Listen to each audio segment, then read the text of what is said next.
sites having been abandoned. This was a system that was set up to try and bypass the UN. It was ostensibly an American company, and it was hugely controversial. Hundreds of people were killed around those sites. Well, it now appears that that's almost just been pushed to one side as this deal starts to move forward. Israeli Prime Minister Benjamin Netanyahu said the country is celebrating the expected return of the hostages. He also warned Hamas to disarm or else. Your money at this moment, the Dow is down now, 275 points. That's 0.5%. We're at 46,112. Coming up, rain in the forecast today and tomorrow. Cold on the weekend. KSL weather is next. KSL News Time, 9:02. Mornings are for recharging. And they're for starting your day right. We volunteer to join you in the car. Get news and weather at 102.7 FM during the most important part of your day. Andy and Amanda, each morning between 5 and 9 on KSL News Radio. You need another bathroom. You want a back patio retreat.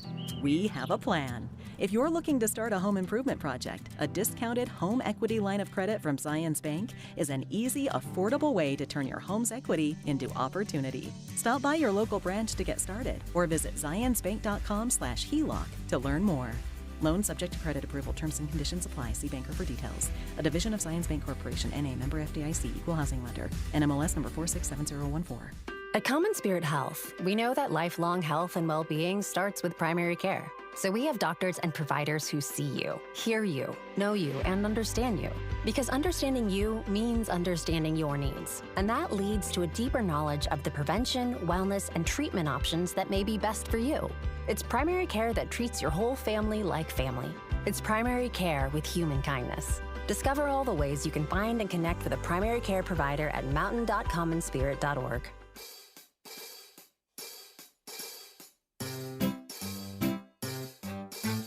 1-877 Cars for Kids.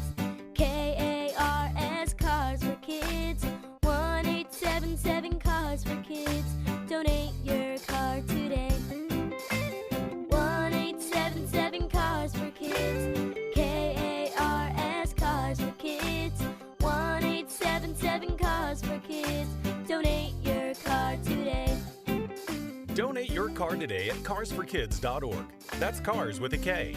Your car, running or not, can be picked up as soon as the next day. You'll get a maximum tax deduction and a vacation voucher. 1-877 Cars for Kids. KARS Cars for Kids. 1-877 Cars for Kids. Donate your car today. Now accepting donations of land, homes, buildings, or any kind of real estate. Attention RV owners or RV wannabe owners. It's the used RV blowout sale. RVs from all over the Intermountain West have been sent to Provo Town Center for this RV liquidation event. Repos, buybacks, rental returns, and trade-ins. Blowout pricing. Every RV has been inspected and serviced and ready to go. Free admission, free parking, dealers welcome. The used RV blowout sale. This Wednesday through Saturday, 10 a.m. to dusk. Go to UtahRVEvent.com. Sponsored by Paris RV, Provo Town Center, 1200 Town Center Boulevard, Provo. Paris RV is your locally owned, family-run RV dealership. We strive hard to find the very best RVs for the price. With 4 locations, over 1,000 RVs in stock, 42 service bays, and 4 super parts stores. We're sure to help take your family on the best RV vacation. Check out our perfect family bunkhouse trailer, the 26BH, that sleeps 9 for $19,995 or $227 a month, zero down. Life is short. Enjoy it. North Murray, South Murray, Payson, and Pocatello. ParisRV.com. Traffic and weather together, brought to you by Mountain America. Turn everyday spending into an extraordinary escape. And here's Heather Kelly. Well, the 201 freeway has a few issues at the moment. If you are eastbound, you're going to have delays from Bangerter Highway over to the west side belt. We have a brand new crash just before you get to I-215. It's right near 3200 West. It's blocking the left lane and shoulder, so only 2 right lanes are available. And then once you get past that crash, if you wanted to transition onto southbound I-215, there's a crash on that ramp. And just past that, another crash as you transition from I-215 to go eastbound 201 is still at the bottom of that ramp. So all of that is causing a little bit of issues. Now, everybody else is pretty much at freeway speeds across the Wasatch Front, but some of the roads are still a bit wet and damp, so you want to adjust your speeds for safety. Titanic. The exhibition opens October 17th at the Shops at Southtown. Step aboard to experience full-scale recreations, see artifacts, and hear real passenger stories. Don't miss it. Book passage today at titanicexhibition.com. Heather Kelly in the KSL Traffic Center. We're looking at a rainy weekend. A severe thunderstorm risk will sweep across northern Utah tomorrow.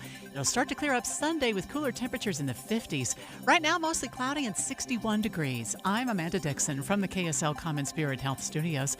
Listen online at kslnewsradio.com. We're Utah's news, traffic, and weather station. The all-new Inside Sources. Your inside access to the people and policies shaping Utah's future. Here are Greg Skordas and Holly Richardson on KSL News Radio. Good morning and welcome to Inside Sources. I'm Greg Skordas, and I'm alongside Marty Carpenter, partner of Northbound Strategy. And Marty asked me earlier why I don't use ChatGPT more, and it's because I have people like Marty Carpenter, who is the ChatGPT of Utah politics, who will be helping me out today. It's good that to be just with means you I again. answer quickly and sometimes accurately. Yeah, is that what you're trying to tell people? Yeah, I have to check it out once in a while, but yeah. Fair enough. That's probably a very good assessment. We hosted last week, and I was reminded again at how attuned you are to everything we're doing in this state. So it was nice to work, and it's nice to have you back again. Well, nice of you to say. I'm glad to be here. Holly will be back next week. She took a 2-week vacation. I'm taking Monday off because it's a court holiday, and I just got used to 43 years of court holidays, and Columbus Day, Indigenous Persons Day, is a holiday, and so I took it off, and KSL's like, wait a minute, it's not a holiday for us. So Holly's going to do the show with I don't know who she's doing it with, but not me. Maybe you. At any rate, if you recall the Tyler Robinson case, and of course everyone does, he's the individual accused of shooting and killing Charlie Kirk at Utah Valley University in September. He is currently being held in the Utah County Jail. He's charged with several counts, I think 8 total, but the foremost count of that, of course, Marty, is aggravated murder. It's a death penalty case. And he's had 2 court appearances so far. And I actually appeared at the first one because I was there helping the county out. I don't represent him, and I'm not involved in the prosecution, and I'm not even involved in the case at all. But he hadn't been appointed counsel, so I was there at the first hearing. And he appeared via video, WebEx or Zoom, and he was wearing a vest that a lot of people couldn't figure out what it was. It was a suicide prevention vest. Yeah. And it was a sleeveless thing. It was kind of a bulky thing. I thought it was a bulletproof vest, but it's suicide prevention. Then his next hearing was after his attorney was appointed. This was about 2 weeks ago. She asked that he not even appear that day in any respect because it was just a pro forma, like, hey, let's just get a court date. Let's announce that the attorneys are on board. Right. And the judge jumped in and said, okay, I'm going to set dates for the state to disclose what's called discovery and whatnot. So he didn't have to appear. But his next hearing date is I think it's October 29th, and that's a date to decide if there's going to be a preliminary hearing. It will be shorter than this segment will be. I mean, it'll be a quick one. But his attorneys filed a motion I thought was fairly interesting that asks for 2 things. 1, to allow him to appear at all proceedings in civilian attire, and 2, to be without physical restraints during his in-person hearings, both pretrial and at trial. A little bit unusual. And I'll tell you why. Because when we have defendants who appear at trial and there's a jury there, you would expect those exact things to occur so that the jury doesn't see somebody walking in front of them with cuffs or those goofy orange jumpsuits that they wear in the jail, and that they appear. So our clients in criminal cases, even if they're in jail, we'll have them walk into the courtroom dressed like you and I are today, in whatever they're comfortable with. Hopefully better than I am today, but well, more like. But I mean, just whatever they're comfortable with, so that they look like they're part of. They look like they're sort of like the jury. Yeah. This motion includes pre-trial. In other words, when he's appearing before the judge, which is unusual because the judge knows he's in jail and has seen him in jail and isn't deciding the case. You know what I mean? Is that a matter of just looking down the road and trying to make sure you can seat a jury that's not going to have been, I don't know, biased in some way by that? Exactly. That's what they're doing in this case. Because this case is being televised, you nailed it. They're saying, well, you know, appearing in his jail clothes is fine, but this case is, everything we've done in this case has been televised. The jury our jury's going to have watched some part of it, and they may have seen him. In that situation, doesn't the prosecution, I mean, it feels like they've got a lot going in their favor for what they're trying to do here. Wouldn't you, as the prosecution, almost argue, yeah, anything you can do to make sure that we don't get challenged on some technicality, bring him in a tuxedo for all I care. Absolutely, yes, you'd want to do that. The problem isn't the prosecution. It's not even really the judge. It's the jail. It's the sheriff. It's the safety issue, the security issue that they have to deal with. Because if you think about it, and Utah County is a little bit different than most counties in that, well, Salt Lake is the same way. The jail and the court are not in the same facility. If you go up to Davis or Wasatch or some of the other counties, Summit, the jail and the court are, you literally walk from one to the other.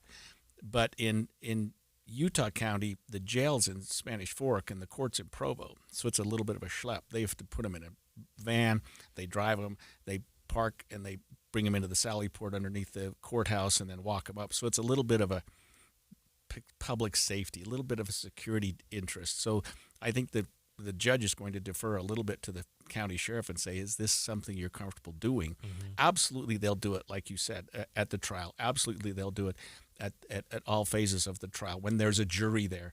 But in front of the judge, it remains to be seen. But you said it exactly right. The state's going to say, we don't object, because who wants an appeal issue based on what clothes he wore? You know what I mean? And they also don't want him shackled. And so I've done cases where we have like gang members or really violent offenders, and you can't just walk them into the court like you and I are unshackled. So what they'll often do is the defendant will come into the courtroom before the jury's in, and he will be seated at a table where there's an apron in front of the table, and his legs will be cuffed.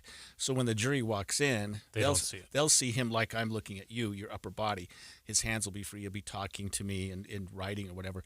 But his legs are cuffed, sometimes to the table itself, so they don't run or leave or do something. Yeah. So this one doesn't say that, but usually they'll say that he not appear in visible cuffs, visible restraints. Do you know what I mean?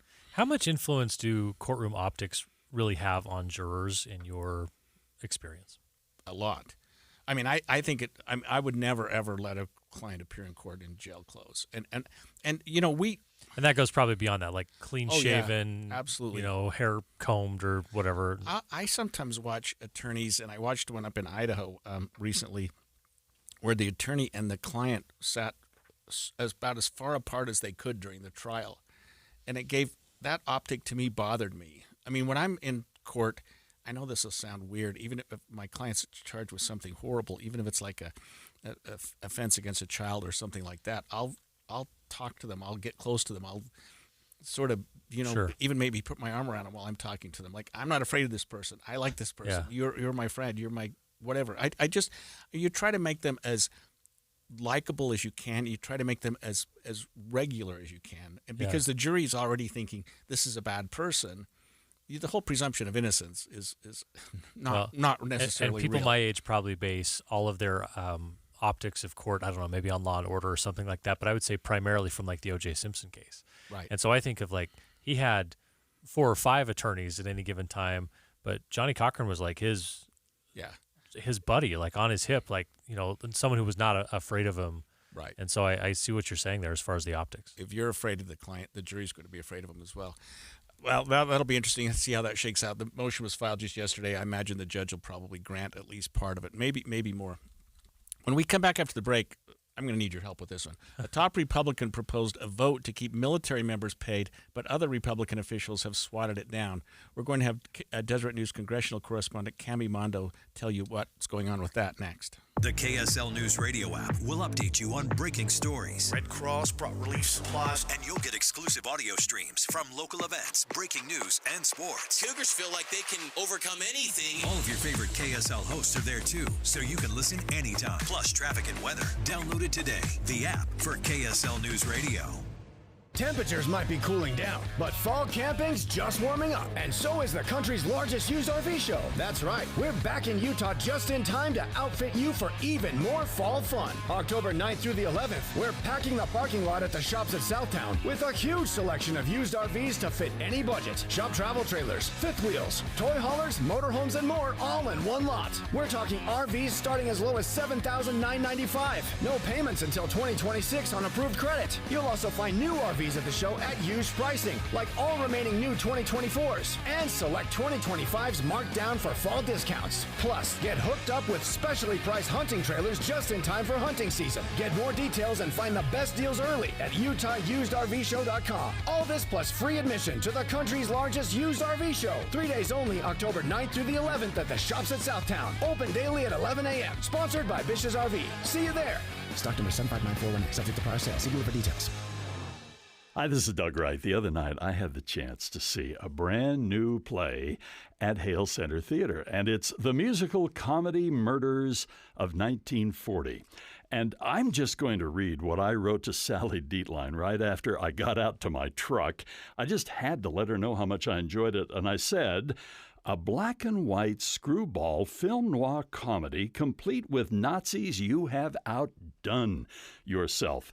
This is so unique. The entire play, save only one character, is in black and white. Sally wrote back and said, yeah, I think it's the first time we've ever done, and she used this term, grayscape. It is so unique. You are going to love it. And then just down the hall, Sister Act is showing, and all kinds of wonderful performances still to come, like Frozen. We've already got our tickets for our grandkids. Go to hct.org or get your tickets at the box office. And don't forget, get your 2026 season tickets. You've got your whole life ahead of you, so choose a Medicare plan you can count on. And that's what you get with a Medicare Advantage plan from United Healthcare. With more than 45 years' experience serving its members, United Healthcare has plans with low monthly premiums that fit your life today and as your needs change tomorrow. The Medicare annual enrollment period ends December 7th, so go to uhc.com/Medicare today. United Healthcare Medicare plans. It's Medicare coverage Utah can count on. Buy more, save more at Scandinavian Designs Furniture. For a limited time, save $200 instantly for every $800 you spend in store. It's the perfect way to complete your look for less. Or splurge on your dream piece, from living room to bedroom. Stop by your local showroom today, or shop online at ScandinavianDesigns.com. Buy more, save more at Scandinavian Designs Furniture. Go from daydreamer to industry leader with Amazon Business. From office supplies to IT essentials, Amazon Business provides tools that help you save costs and make insight-based decisions. Learn how to bring your visions to life at AmazonBusiness.com. Check engine or ABS light on? Take the guesswork out of your warning lights with O'Reilly Veriscan. It's free. Ask for O'Reilly Veriscan. O'Reilly Auto Parts.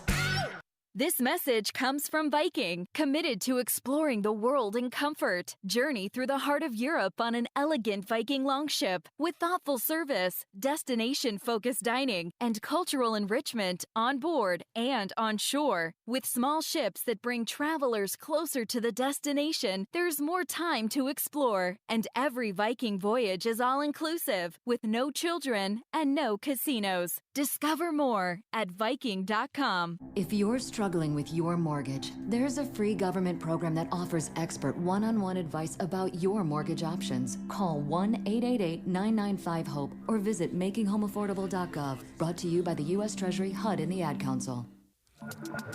And expanded Inside Sources.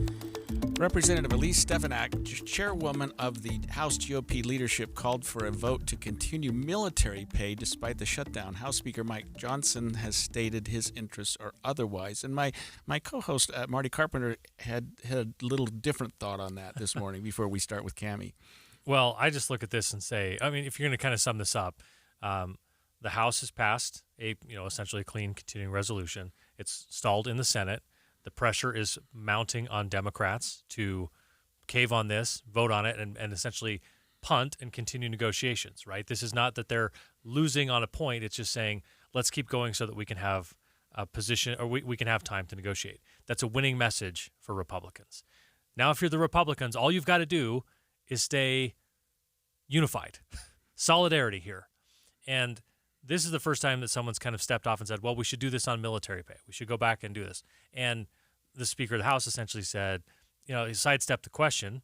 I would stop short of saying he swatted it down. He sidestepped the question and said, hey, we've already voted. The House has done its work. Now it's in the Senate. That's the game plan.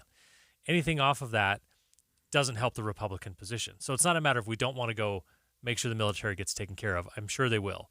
They just don't want to weaken right now. So my position on this is, if you're the strategist or the communication strategist or both for the GOP, you are winning. Do not weaken. Don't weaken yourself. Stay unified and stay solid on this, and you're going to win. Would you say the same thing to Representative, not Senator, Representative Marjorie Taylor Greene when she said, hey, maybe we ought to maybe health insurance is something we ought to cave on, or at least, I don't remember what she was saying, but she was saying maybe we ought to revisit this whole health insurance thing. Yeah, this is the hardest part of being in a legislative body as opposed to in the executive branch, where it's sort of one person, right, or people who are directly working for that person are speaking, like the cabinet members. It's hard to keep everybody singing from the same hymn book. And members of Congress often can't help themselves when a microphone goes in their face. They can't just say, I stand with leadership on this, and this is what we're doing. And so these little tiny threads that come out, I wouldn't say it like greatly weakens the Republican position, but if you're the Speaker, you're essentially saying, guys, we're winning. Let's keep winning and not weaken ourselves. Especially at the House, because they voted it. It passed. The House doesn't have anything to do here, right, other than you need to keep putting up your incredibly articulate and handsome Speaker to keep saying the right thing. And everybody else should just go take a break for a little bit. Just sit down. Well, let's bring in our Deseret News congressional correspondent, Cami Mondo, who's been with us a lot lately. Cami, thanks again for joining us this morning. Absolutely. And what can you tell us about Representative Stefanek's position or proposal? Yeah, it did come as a shock yesterday when she did put out that statement, just because, as you were saying, Republican leadership has been so strong and adamant that they're not going to come back in the House until the Senate Democrats pass the bill that they have already passed. And so when she came out to say that she does want a vote on military pay, it really was the biggest break we've seen so far. We've seen a couple of rank and file members say they would like to come back for military pay, but now this really does put a question mark on what GOP leadership's message is to their members. So can you tell us, we had another vote yesterday. Is there one plan for today? Do we know in the Senate? No, so the Senate did adjourn last night, and they said they're not going to come back until Tuesday evening. Monday is Columbus Day, so they were scheduled to be out next week anyway, but they will come back on Tuesday evening. But they basically said that they're going to leave through the weekend, placing the blame again on Senate Democrats for not voting on the CR. They voted on it 7 times now. They said that this is their fault, so they're not coming back until Tuesday evening. So it feels like, the pressure here is on the military pay, the military back pay. And the White House has kind of positioned itself and to a certain extent created their own little minor problem here.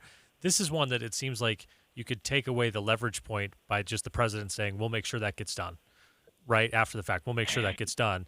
Whether he has the power or ability to do that, just making that statement would kind of put everyone back, in a unified position where it's like, hey, I'm with the president. He said it's going to get done. House has done its position. And I'm speaking, of course, from the Republican point of view here. The House has done its part. We get right back to where we've been, which I feel has been generally a winning message for the Republicans.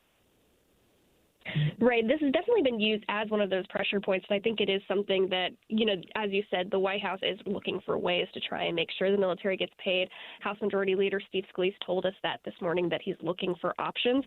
And you're absolutely right. That would kind of negate what the House Republicans are saying of, that pressure of Senate Democrats have to pass what we have or military doesn't get paid. But then, of course, you're stuck in a position where if the military doesn't get paid, it does look bad for everybody, really.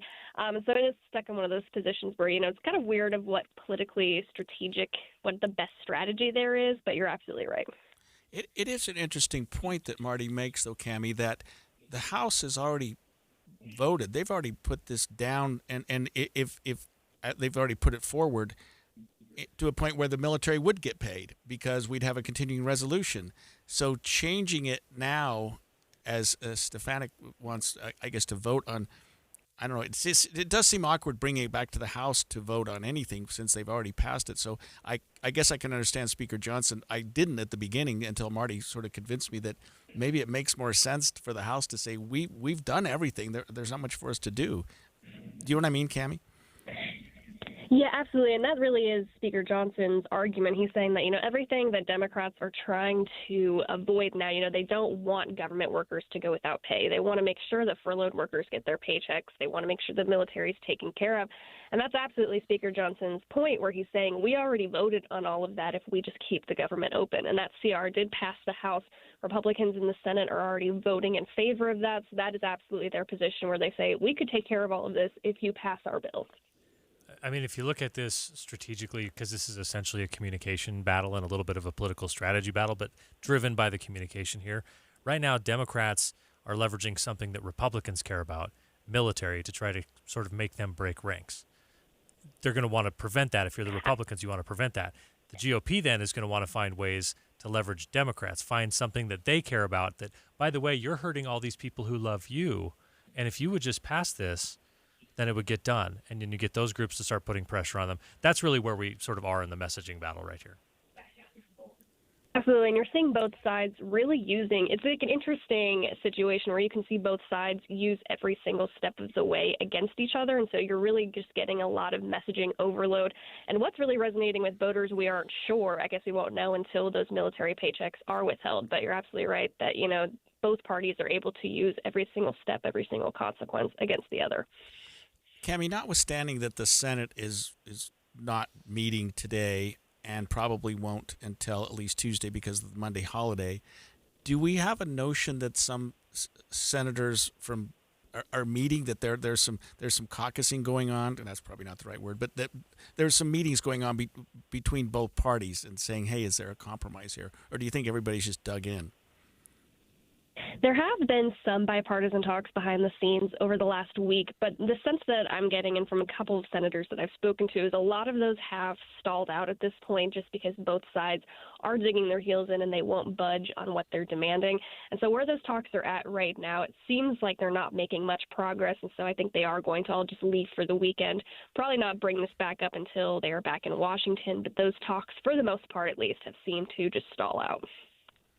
Thanks, Cammie. That was Cammie Mondo, Deseret News congressional correspondent, joining us again, and hopefully we'll have some good news when we talk to you next week, Cammie. Marty, where do we go? I mean, what's going to happen here? We're in a hurry up and wait situation as far as where most of the public is. But again, I think they've been able to take their positions politically. Each party knows where the other is, and this is a message battle now. That's like, who can better leverage the pain points of the other party to move them forward, right? To say you have to move forward. And I look at that and say, look, we want to make sure the military gets paid. And this could be fixed as easily as the White House at some point if Trump just says, now we're going to make sure they get paid. And the talking point goes away. Whether or not the logistics of how that works out, but it sort of takes away the talking point and probably keeps everybody on the same unified position on the Republican side. The Republicans are going to have to go find ways to leverage more and more of those pain points against Democratic leadership, right? The early phase was, hey, let's make sure everyone knows House passed this. We're waiting on the Senate. Second phase, let's make sure everyone knows it's being held up by Senator Schumer. And here's why, because he's worried about a challenge from his left. This is something personal to him. He's putting himself ahead of the country and ahead of even his own party. Okay, that's the second messaging war. Now the next phase of that is now go find things that aren't getting funded that really is a pain point for the Democratic base. Hey, this, I don't even know what, you pick any kind of example, but some kind of social service that's now hurting people and put a face to that story, and it's all happening because of Chuck Schumer. That's the message you want to drive. You don't want to let it flip and say, don't let the military thing become the main story. And like I say, the nice thing is that they can sort of let it sit, and if it becomes a problem, the president can essentially take care of it with a tweet. And I'll tell you, I've flipped on this a little bit because I've always sided with the Democrats on this issue. My wife works for the federal judiciary. My son's in the military, and I think just give him the continuing resolution. I mean, You know what I mean? Like, let's just we can work this out, Democrats. It's time. At the very It's least, you'd have time. to say, even if you were to say it's not necessarily a winner for Republicans, it's definitely not a winner and probably Right. overall a loser for Democrats. So cut your losses before it becomes a That's bigger what I'm problem. thinking. But again, this is why it turns back to the one person driving it is Senator Schumer, and he does have a political reason personally to hold out at least for a little while. And what's ironic, and I know we're out of time here, is he's the one that caved last time. Yeah, which is why he feels like he can't cave again, or he's going to be in trouble politically. When we come back on Inside Sources, Utahns woke up this morning to an increasingly familiar sight. A good sight, maybe, rain. We're going to talk to KSL meteorologist Matt Johnson about what to expect, especially after last week's torrent. We'll be right back. 9:31 at KSL News Radio. I'm Amanda Dixon. Multiple people have been evacuated after a fire at Layton Meadows Apartments. We don't have many details at this time, but our reporter at the scene says there is a gaping hole in the roof of an apartment building, and the fire is pretty much out. Bands of rain are expected to continue impacting most of the state this weekend. Emergency officials say that could lead to flash flooding, especially in slot canyons and below burn scars.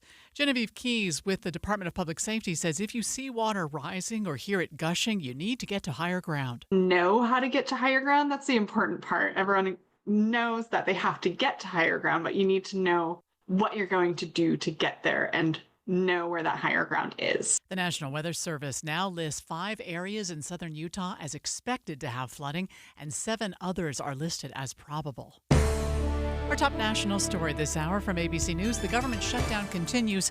House Republicans are blaming Senate Democrats. Speaker Mike Johnson said today is the first day many workers received partial paychecks, the last they will receive, he said, until Democrats agree to a deal. You've got millions of American families who will now have to figure out how to make their mortgage, how to cover their rent, pay the car note, keep food on the table, because Democrats, Chuck Schumer, and his colleagues in the Senate are here playing games. Democrats say it's the Republicans who refuse to negotiate their demands to reverse Medicaid cuts and expand federal health care subsidies. Your money at this moment, the Dow is down 497 right now. That's over 1%. We're at 45,862. Coming up, we've got rain in the forecast, at least for the next couple of days. KSL weather is next. KSL News Time, 9:33. A reminder about the simplest way to get updated for your day. Hit your KSL preset when you jump in the car, and we'll take care of the rest. Hear key news updates and traffic reports. Andy and Amanda from 5 to 9 in your car. KSL News Radio at 102.7 FM. Everybody knows that exterior remodeling salespeople are all about the high-pressure sell. Am I right? Windows, siding, gutters, those suckers are going to twist your arm and get you to buy, or they won't leave your house at night. Tim Jr. here from RGS Exteriors, and I want you to know we don't have high-pressure cells. In fact, we don't even have salespeople. Nope, we have estimators. That's a huge difference. Estimators are trained to look at the entire scope of the project, to see and know if there are any problems, like rotten wood, wood-borne insects, or construction issues specific to your house or your neighbors. Salespeople are more concerned about playing those silly price games. Buy one, get one free, sign today and get 40% off, as if they didn't just jack the price up to give you a fake discount. RGS Exteriors estimators are going to give you a great quote. No games, no tricks, no nonsense. Call RGS Exteriors to quote your exterior project. Our number is 801-280-3110 or visit us at rgsutah.com. That's rgsutah.com. Provo Airport connects you to the world with a travel experience that's convenient, stress-free, and close to home. Whether you're a family heading to sunny beaches or a solo traveler chasing viral mountain views, or a couple embarking on an overseas adventure. When you fly Provo, your journey starts with ease. From the moment you arrive at Provo Airport, convenience is built in. Skip the long drives, park steps from the terminal, and move quickly through check-in and security with short lines, a relaxed atmosphere, and welcoming staff. Provo Airport makes air travel simple and enjoyable. With service from Allegiant Air, American Airlines, and Breeze Airways, you can access hundreds of destinations across more than 60 countries. Anywhere you want to go, fly Provo. Visit flyprovoairport.com. That's flyprovoairport.com. Traffic and weather together, brought to you by Mountain America. Turn everyday spending into an extraordinary escape. And back to you, Heather. Well, we still have a crash northbound I-15 right at the I-215 South Interchange in Midvale, Murray area. Now, it has been over to the right shoulder for a few hours, but we keep seeing vehicles come and go in that area. So I don't know if more are crashing or people are just coming up to help, but still a bunch of vehicles on the right shoulder there. And again, not causing too many slowdowns. We also have a crash on the on-ramp from northbound Redwood Road in Taylorsville to head eastbound I-215. That's over on the left shoulder, not causing too many delays at the moment. You're still a little bit slow on the 201 freeway eastbound as you make your way between Bangor Highway and the West Side Belt. We've had several crashes in that area. Most of them are gone at the moment, though. From system install to fast fixes to deliver award-winning heating, cooling, plumbing, and electrical. Call Whipple Service Champions for the win today. Heather Kelly in the KSL Traffic Center. We're looking for a rainy weekend. A severe thunderstorm risk will sweep across northern Utah tomorrow. It'll start to clear up on Sunday with temperatures in the 50s. Right now, it's mostly cloudy and 61 degrees. I'm Amanda Dixon from the KSL Common Spirit Health Studios. Listen online at kslnewsradio.com. We're Utah's news, traffic, and weather station.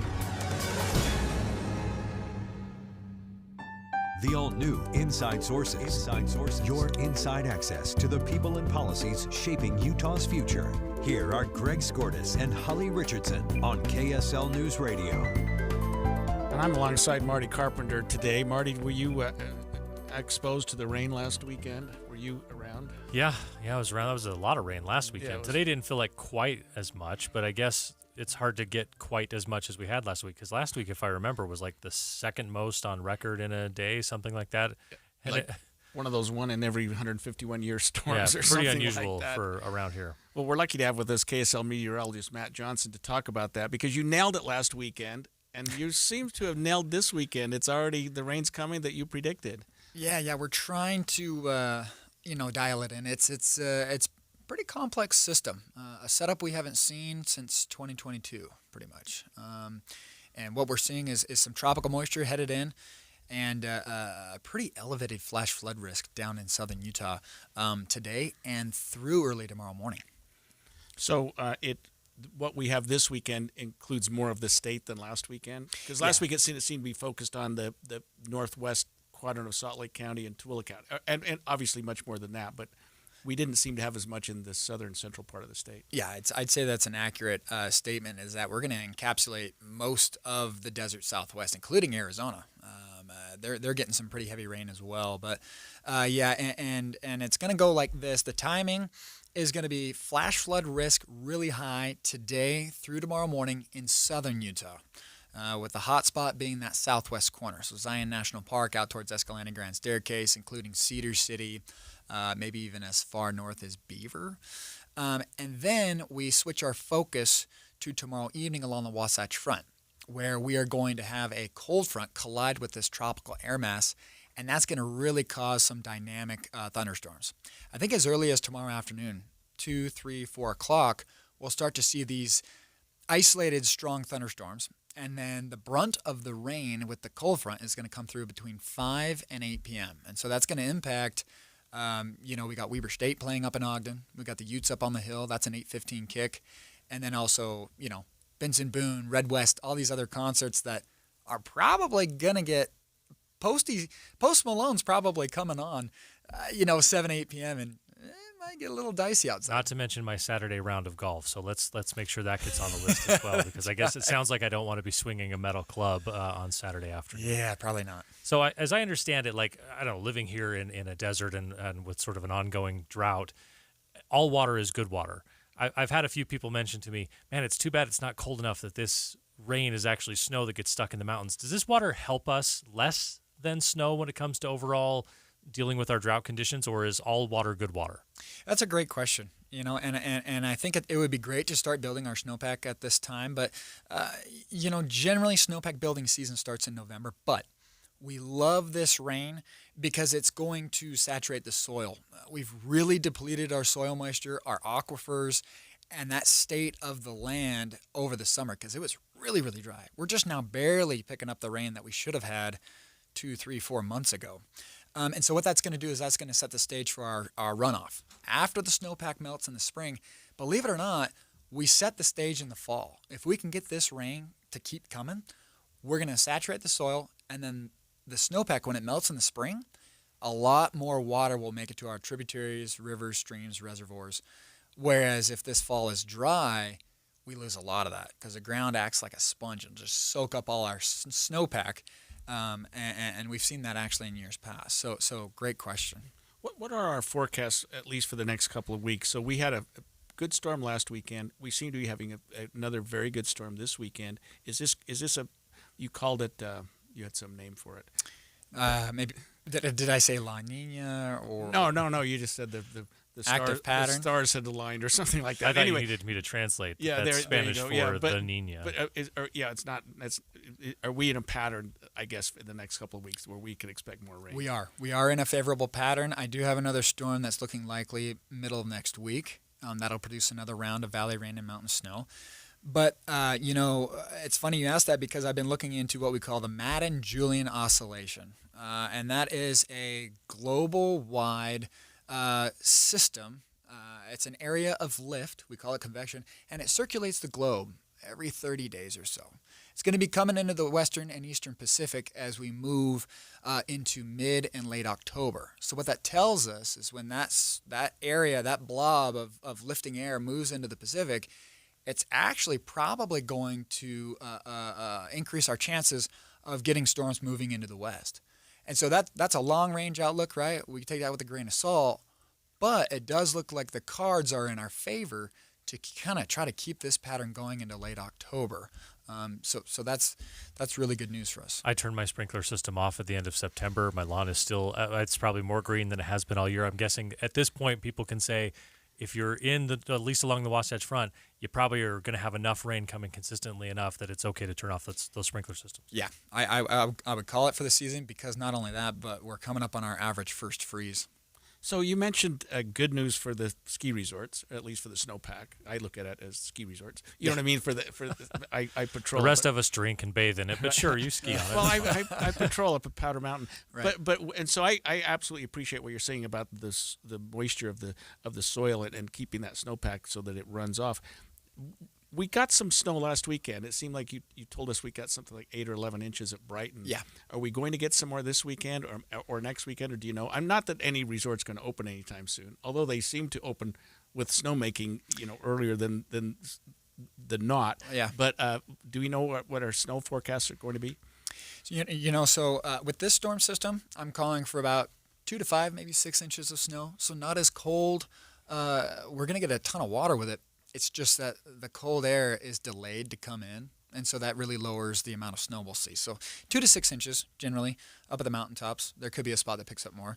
And then as we move into next week, kind of a similar deal. We're going to have a nice warm sector ahead, and we're going to get a lot of rain in that with some really high elevation snow up above 10,000.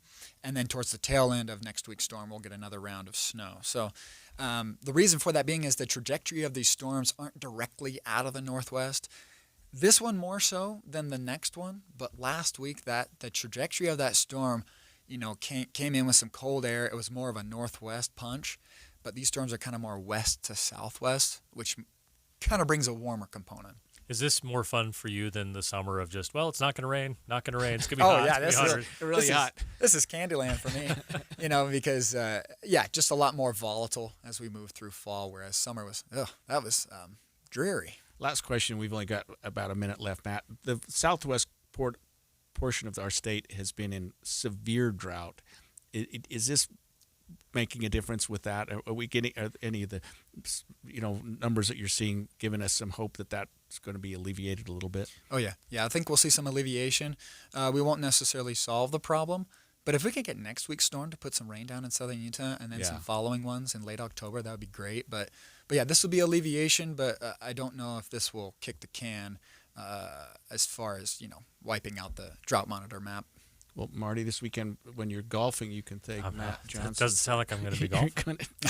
Carry that umbrella. A lightning rod. Thanks for joining us again. Yeah. The battle for Utah's maps this is congressional maps, saw a major turning point this week, but it's far from over. Stay with us. We're streaming live at KSLNewsRadio.com and on the app for KSL News Radio, sponsored by @YourServicePros. We'll be back. You've got your whole life ahead of you, so choose a Medicare plan you can count on. And that's what you get with a Medicare Advantage plan from United Healthcare. With more than 45 years' experience serving its members, United Healthcare has plans with low monthly premiums that fit your life today and as your needs change tomorrow. The Medicare annual enrollment period ends December 7th, so go to uhc.com/Medicare today. United Healthcare Medicare plans. It's Medicare coverage Utah can count on. Hi, I'm Ty Detmer. We buy our jewelry from Sierra West Jewelers because of the great service, large selection, the diamond education, and the lowest prices. Sierra West Jewelers offers a VIP service package that my wife and I love. The VIP package includes free lifetime warranty, 50% off men's band with purchase of engagement ring, a free electric ring cleaner, a free $50 gift card to Ruth's Chris Steakhouse, plus 14 other free services. Buy at Sierra West Jewelers. I promise you'll never regret it. Hello, this is Tim Branscombe, founder and president of Sierra West Jewelers. If you're looking for that special gift or if you need it custom made, come to Sierra West Jewelers, where we have the largest selections of rubies, sapphires, and emeralds, diamond earrings, bracelets, and pendants. Sierra West Jewelers are guaranteed to be half the price of the big chain stores. Sierra West Jewelers, across from the malls in Sandy, Orem, and Murray, or at SierraWestJewelers.com. When it comes to your electrical system, do you know the warning signs to look for? What's up, everybody? I'm Mike Wilson with Any Hour Services, and it's okay if you don't know, but here are a few things that you might not even realize could be a sign of a bigger problem. Wall plates that are hot to the touch, discoloration around switches or outlets, if you hear crackling or popping or buzzing around switches or outlets, a breaker that trips a lot, switches that feel loose when you operate them, if your lights dim or flicker when a major appliance comes on, if your plugs fall out of the wall easily. You know, you're not supposed to have to bend the prongs out on a plug just to get it to stay in the wall. If you notice any of these things, you should consider having a licensed electrician check your system out. If you don't know anyone, Any Hour Services has put together a radio-only special for any homeowners listening. One of our licensed electricians will perform a comprehensive electrical inspection and give you a full written report for only $29. But you have to mention this ad when you call. To schedule your comprehensive electrical inspection by a licensed electrician for only $29, call Any Hour Services at 801-443-7300. That's 801-443-7300. Any Hour Services. I'm back to doing what I love and more, thanks to the Good Feet store. Do you want to walk, play pickleball, and enjoy other fun activities to stay healthy, but can't because you're in pain? Hi, this is Mike, and the Good Feet store wants to help you get out of pain. I just had difficulty walking when I had the pain. I tried them on in the store, and my foot felt so much better. Are you buying new shoes and inserts with little or no relief? I tried all kinds of shoes. It was the arch supports that made the difference from the Good Feet store. Don't let foot, knee, or back pain get in the way of you staying healthy and having fun. Thanks to the Good Feet store, I'm bowling 3 nights a week, pain-free. Get back to doing what you love. At the Good Feet store, we'll personally fit you with high-quality arch supports to maximize your comfort. Stop in the Good Feet store or book your free fitting at goodfeet.com. Walk-ins are always welcome. Make this the year you get active and healthy. Thanks to the Good Feet store. Over the years, you've brought them into your home. You were prescribed opioids after the C-section, when Dad injured his back, when your basketball star tore his ACL. Opioids helped with the pain, and you held on to them just in case. But did you know holding on to unused opioids puts your family at risk? Opioids are powerful pain-reducing prescription medicines, but most people who are prescribed opioids don't finish their prescriptions. So millions of unused opioids are sitting in homes across the country. And tragically, more than 100 Americans die every day from overdoses involving opioids. What can you do to protect your family? Remove the risk of unused opioids from your home. Pills, patches, or syrups in drawers, purses, and cabinets, anywhere they might be hiding. To find out how to dispose of them properly, visit www.fda.gov/drug disposal. At Social Security, we are always thinking of ways to save you time and make things easier. That's why we created My Social Security. Opening a My Social Security account gives you secure access to your personal record and interactive tools tailored for you. You can see if you are eligible to receive benefits, view spousal benefit estimates, and compare retirement benefit estimates at different ages or dates when you want to start receiving benefits. Already receiving benefits? Use your account to change your address, set up or change direct deposit, get a proof of income letter, and more. In most states, you can also request a replacement Social Security card. Save time. Go online. Open a My Social Security account at ssa.gov/myaccount. Social Security, securing today and tomorrow. Produced at U.S. taxpayer expense. And expanded Inside Sources. Inside Sources. Welcome back to Inside Sources. I'm alongside Marty Carpenter. And Marty, on our first segment, we talked about the Tyler Robinson case and the fact that his attorneys, and I just want to revisit something because one of our listeners chimed in with a text I probably should respond to. His attorneys had filed a motion that he be allowed to appear in court in street clothes, that he not be shackled for the appearance in front of the jury, in front of the judge, and in front of the public, really. And one of our texters said this. We get a lot of texts. We appreciate our texts, by the way. Greg, please explain to the public why we are going through all of these actions for Mr. Robinson when he has confessed. It's confusing. And that's the question I get asked probably more than anything when I go and speak at groups about doing criminal defense work.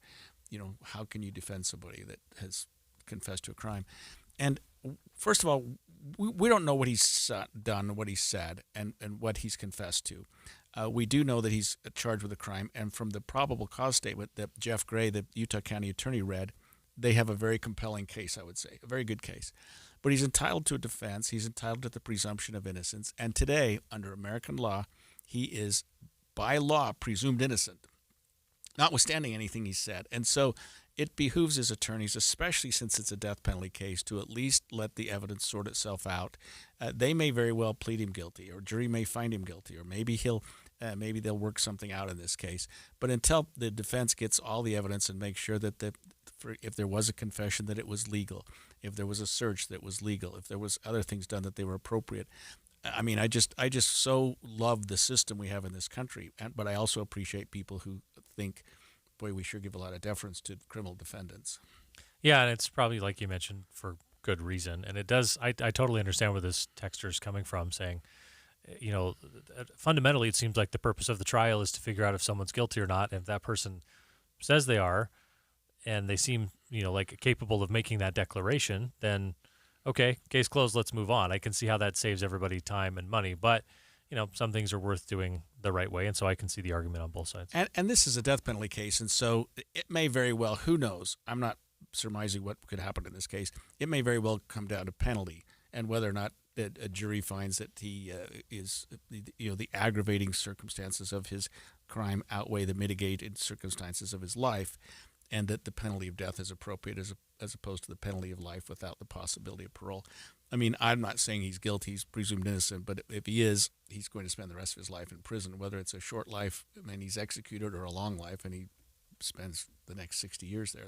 One of those two is likely to happen if he's convicted. And I don't know if this is the case in this particular situation, but oftentimes the reason that we have the death penalty as something that can be pursued by the state is because you can start high, and in a negotiation or a plea, you come down to life in prison and get maybe where you wanted to start in the first place. And that may be, who knows? That would be a year or two down the road, and certainly after the temperature between this whole Charlie Kirk thing cools down, and maybe even Charlie Kirk's widow jumps on board with something like that. Who knows?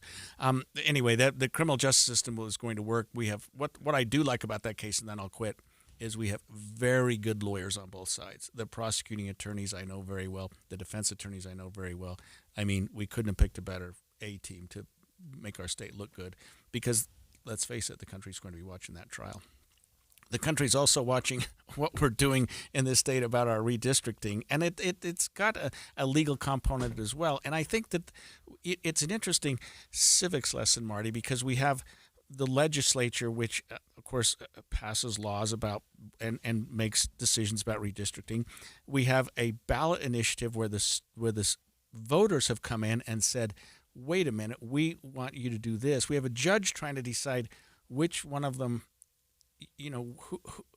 who trumps the other. I hate to use that word, but where do we go? And then we have the Constitution, which sort of overrides everybody, and we're trying to decide what to do with our congressional maps. It's a situation I don't know that we've dealt with really before, but it started back in 2018 with this ballot initiative, Better Boundaries or whatever you want to call it, where hey, let's create a commission and a bipartisan commission to create some districts, some maps. They did that. The legislature enacted their own, and here we are at a lawsuit, and now we're hearing that the legislature is saying we're not done. This you may have your hearing, Judge, in a couple of weeks and decide which map's going forward, but the lawsuit's going to continue. Yeah, and the way I read that is essentially the judge said, hey, these maps don't meet the standard. I'm throwing them out.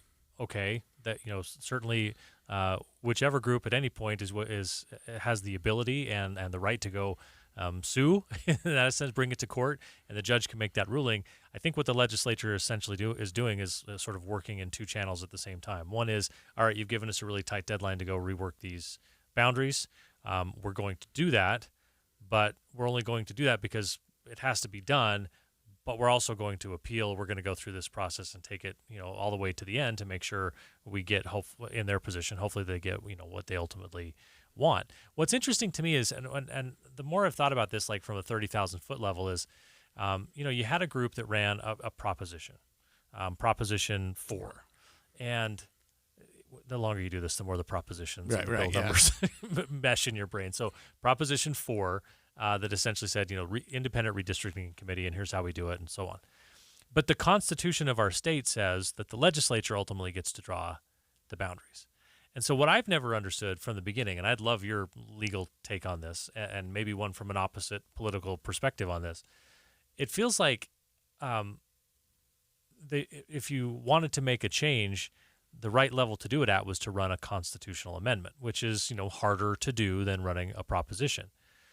Because you've changed it. I mean, you essentially said, hey, this is what we want, but the legislature still holds the authority. And so the legislature has come in and said, hey, it doesn't actually even work for us to meet our constitutional requirements to give you everything that you've gotten here. So we've got to change it in some way. And of course, that makes people mad if the thing that they're pushing for is changing how people get elected.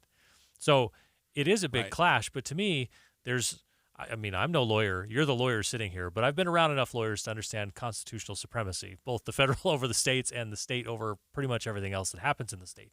So if the state constitution says the legislature has this authority, anything that tries to take that away in whole is unconstitutional. And so I think that's just fundamentally the legislature's position, and I don't see how they're wrong when they can say that. And I agree. And the legislature's actually made another very interesting argument, which is to say there's an easier way without a constitutional amendment, and that is vote us out.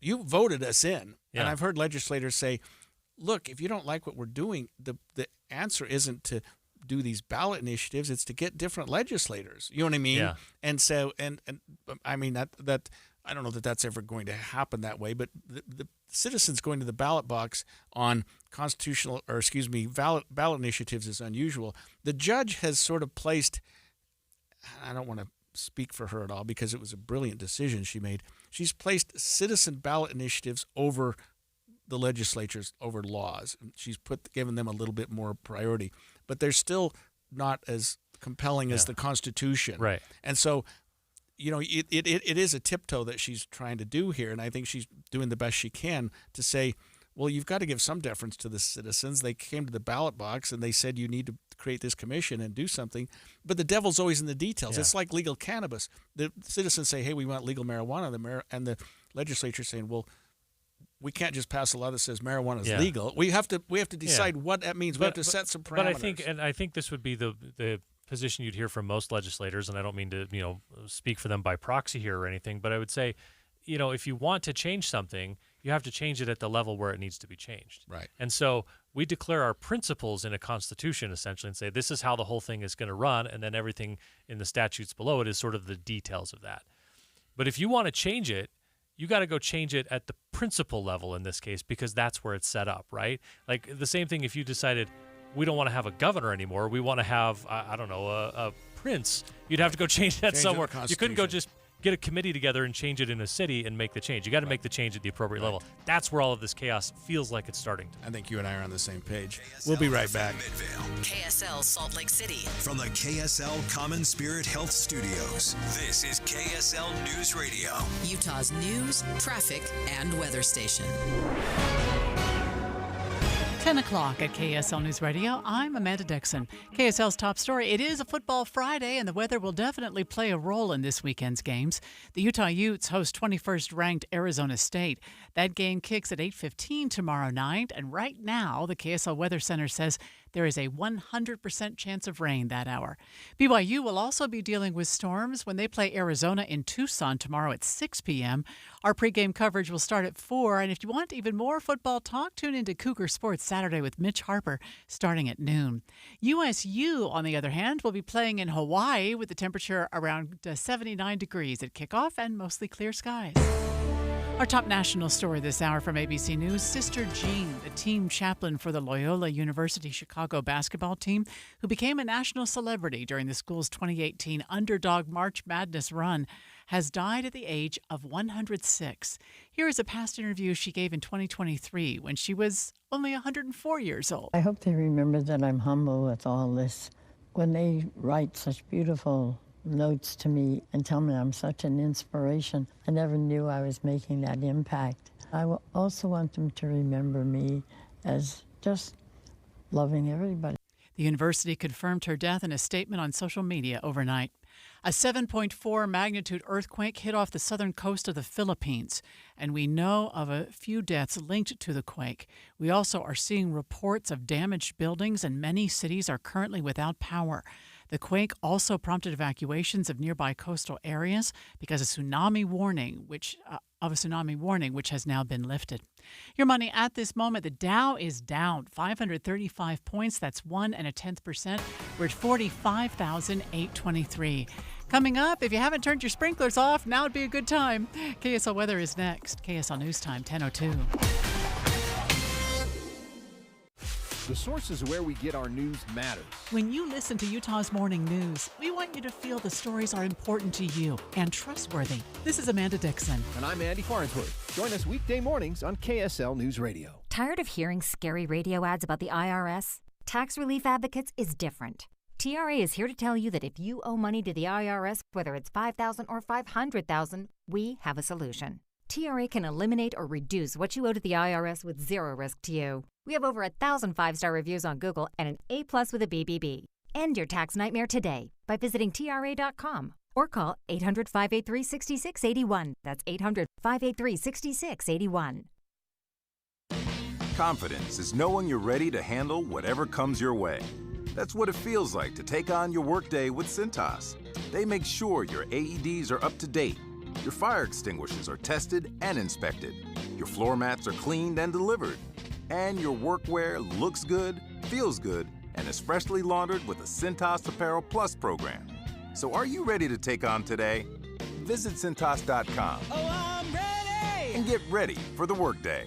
It's the Wi-Fi nightmare. Your kids are gaming online, your spouse is streaming, and all you want to do is watch an interesting YouTube clip, but the rest of your family has swiped all the zippity bandwidth. And you get the spinning wheel thingy, and you sound like an 8-year-old kid. It's not fair! But it doesn't have to be that way. Just imagine if your Wi-Fi was a lot smarter. Picture it, your TV, your phone, laptop, even your fancy fridge working together to make life easier. Well, Xfinity makes that dream a reality. You'd think they're telepathic. Really smart Wi-Fi that knows when your device needs a boost. The best equipment to stream 4 games at once with Multiview, and Xfinity Mobile that gives you Wi-Fi where you need it and 5G everywhere else. No more fighting for bandwidth at the end of a long day. Every device gets exactly what it needs. That's the magic of Xfinity. It's seamlessly in tune with you. Xfinity. Imagine that. Restrictions apply.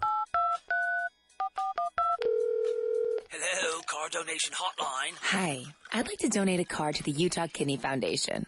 Are you in Utah? Awesome. Let's get some info and we'll send you a tow truck. But I want my car donation to benefit my neighbor in Farmington who needs a transplant. Are you in Utah?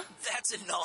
I'm in SoCal, but you're still donating to charity. What charity? Doesn't matter. Yes, I want my donation to stay in Utah. Righteous dude. You need to call Tow Cars in Utah. Locals only, am I right? Oh, yeah. I remember tow cars with a K like kidney. It's on a billboard somewhere.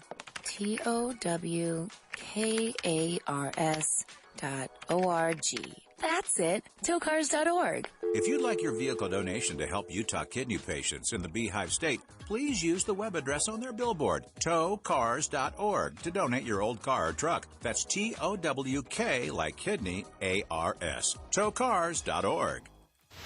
Traffic and weather together, brought to you by Mountain America. Turn everyday spending into an extraordinary escape. And back to you, Heather. We are delay-free all across the Wasatch Front. No issues on the east or west side belt routes around the Salt Lake Valley, on I-80 out of Tooele County, or going through Parley's Canyon. And most of the roadways have dried out now, so you shouldn't have the wet roads to contend with. We do still have this crash northbound I-15 right at the I-215 South Interchange. It's over on the right shoulder, not causing delays, but just stay to your left as you go by. UDOT construction alert planned for weekly overnight lane closures on I-15 while crews finish repairs on the 4500 South and 12300 South bridges. Heather Kelly in the KSL Traffic Center. We're getting a little break from the rain now, but it's back tomorrow with the heaviest showers happening Saturday evening.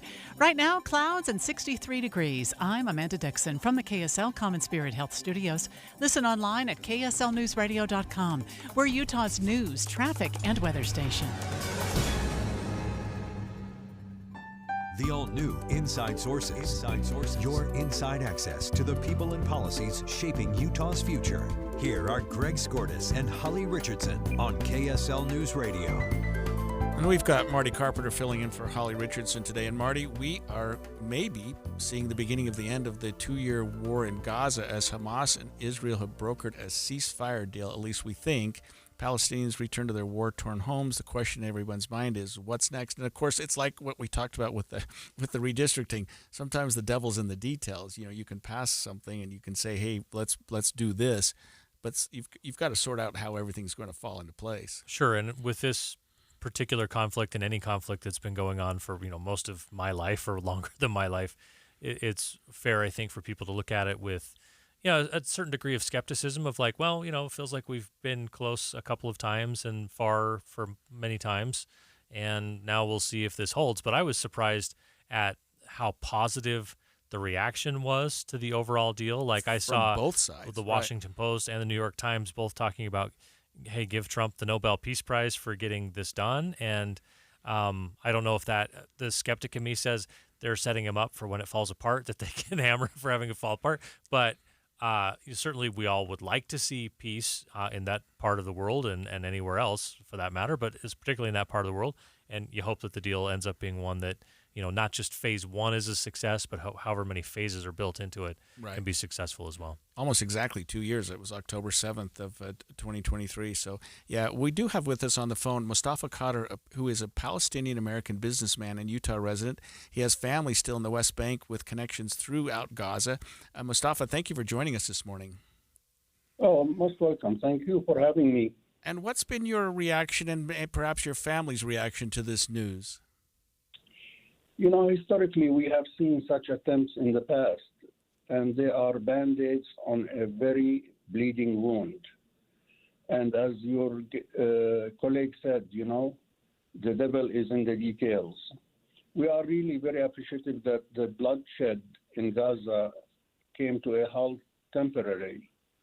And I hope, like every other Palestinian, that it will be permanent. But with the history of Israel, we are very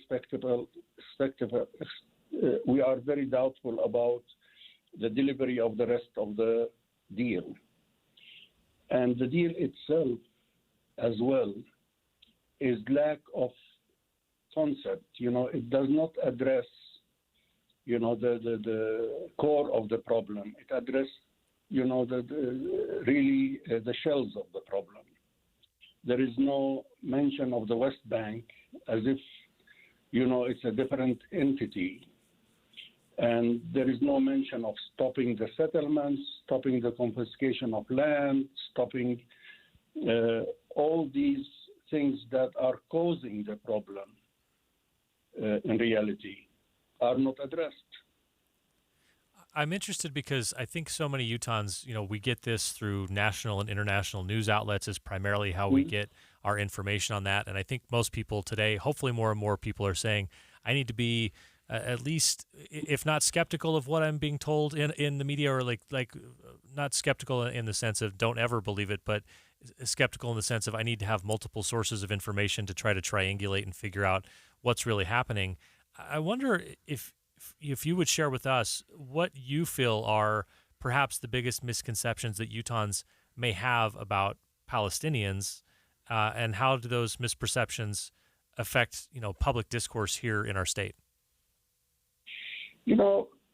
It's very, very elusive because really we have been dehumanized for a very long time through the mass media. And there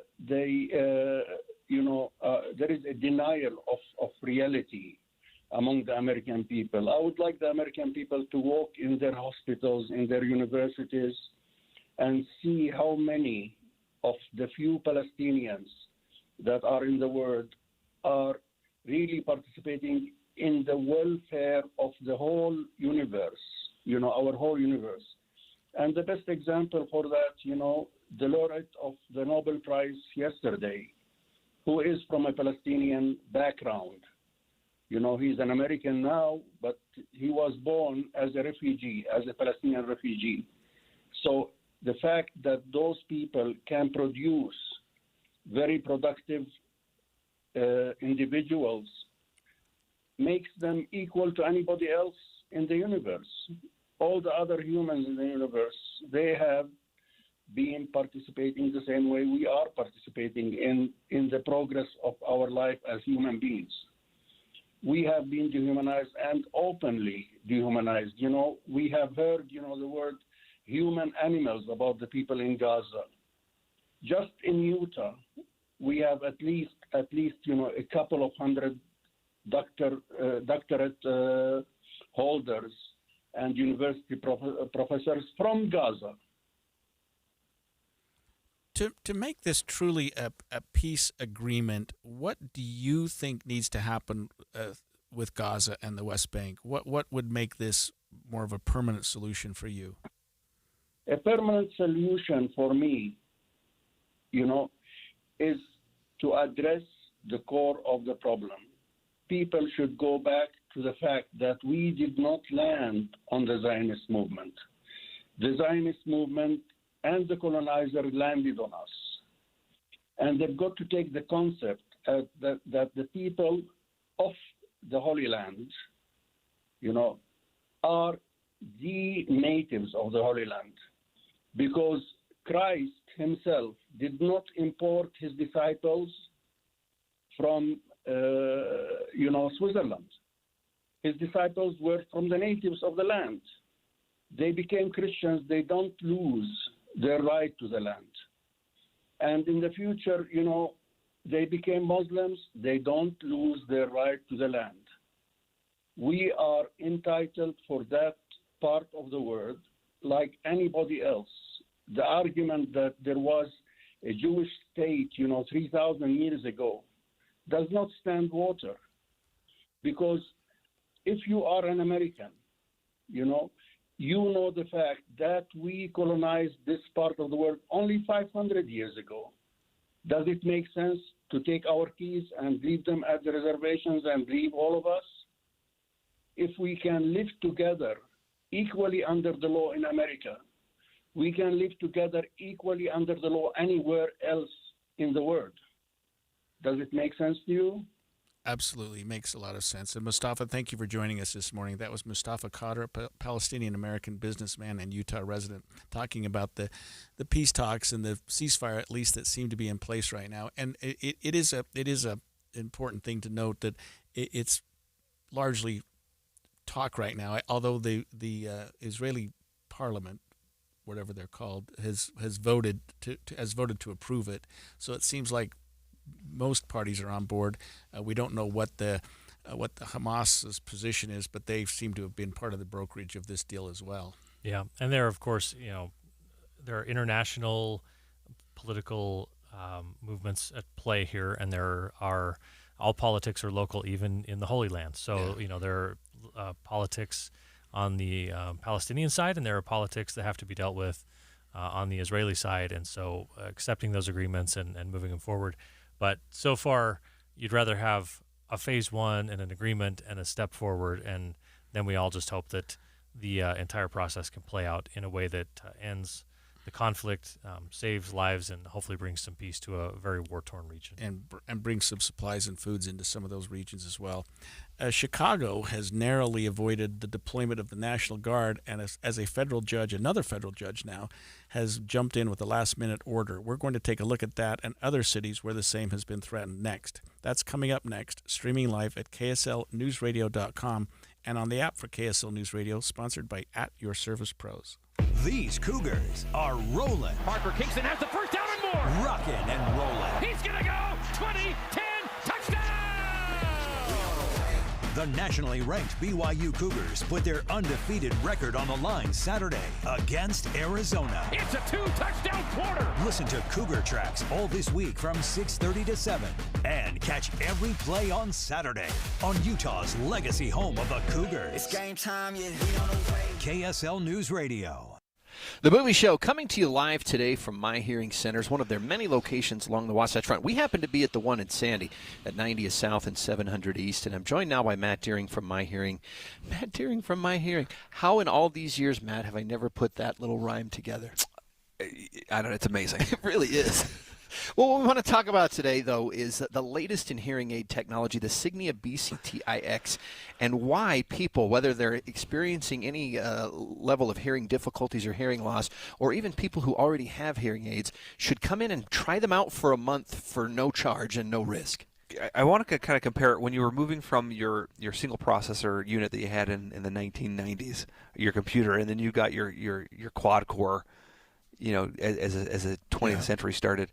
21st century started, and the difference in computing speed that happened. Now, obviously, you're running more things now on your computers. Now your phones have that kind of multi quad. Well, I mean, think of the first smartphone versus what you've got today. Yeah, that change in advancement is the kind of advancement change that we're really talking about. We're talking about going from a single chip, trying to read all the different volumes and sounds and collect all that information and then represent it appropriately at your hearing loss to two chips, dual processing, one focusing specifically on background noise, the other one focusing specifically on speech. And so you don't have to allow one to take over the other, right? You're not prioritizing speech over noise. You're actually saying, okay, noise, I want you to be there, but be less. Because I want to hear naturally. I want to hear those background noises. Something that your own ears can't naturally do. Yeah, and then speech, I want you to be amplified appropriately so that I can understand the consonants and the high-frequency sounds that I'm not currently understanding. That all happens seamlessly, and it's the difference, again, from going from older technology to newer technology. We want people to try it, so we're doing a 30-day risk-free trial. Anybody that calls right now and schedules their appointment, they're going to be able to come in for a free evaluation. If they have hearing loss, they'll qualify to take the hearing aids out risk-free for 30 days.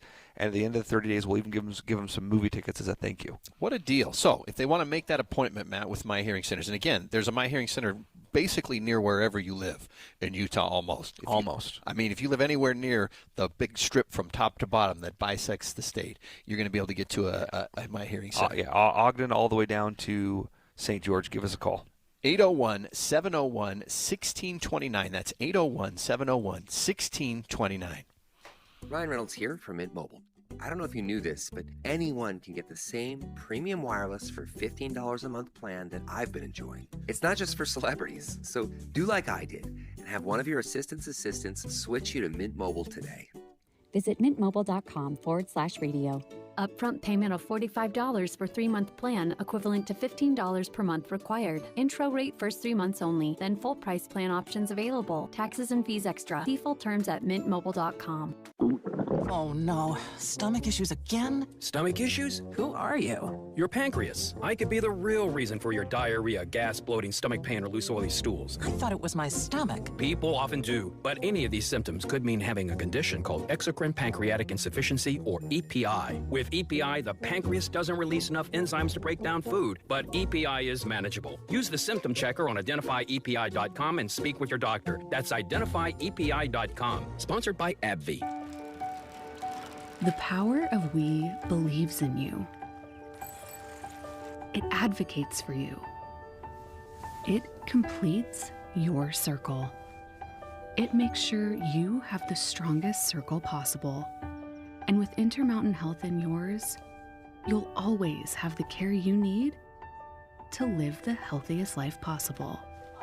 That's the power of we. Intermountain Health. Buy more, save more at Scandinavian Designs Furniture. For a limited time, save $200 instantly for every $800 you spend in store. It's the perfect way to complete your look for less. Or splurge on your dream piece, from living room to bedroom. Stop by your local showroom today or shop online at ScandinavianDesigns.com. Buy more, save more at Scandinavian Designs Furniture. Getting help with plumbing repairs is easier than you think. All you have to do is call Any Hour Services or schedule an appointment at anyhourservices.com. No one helps more homeowners than Any Hour Services. Inside Sources. Inside Sources.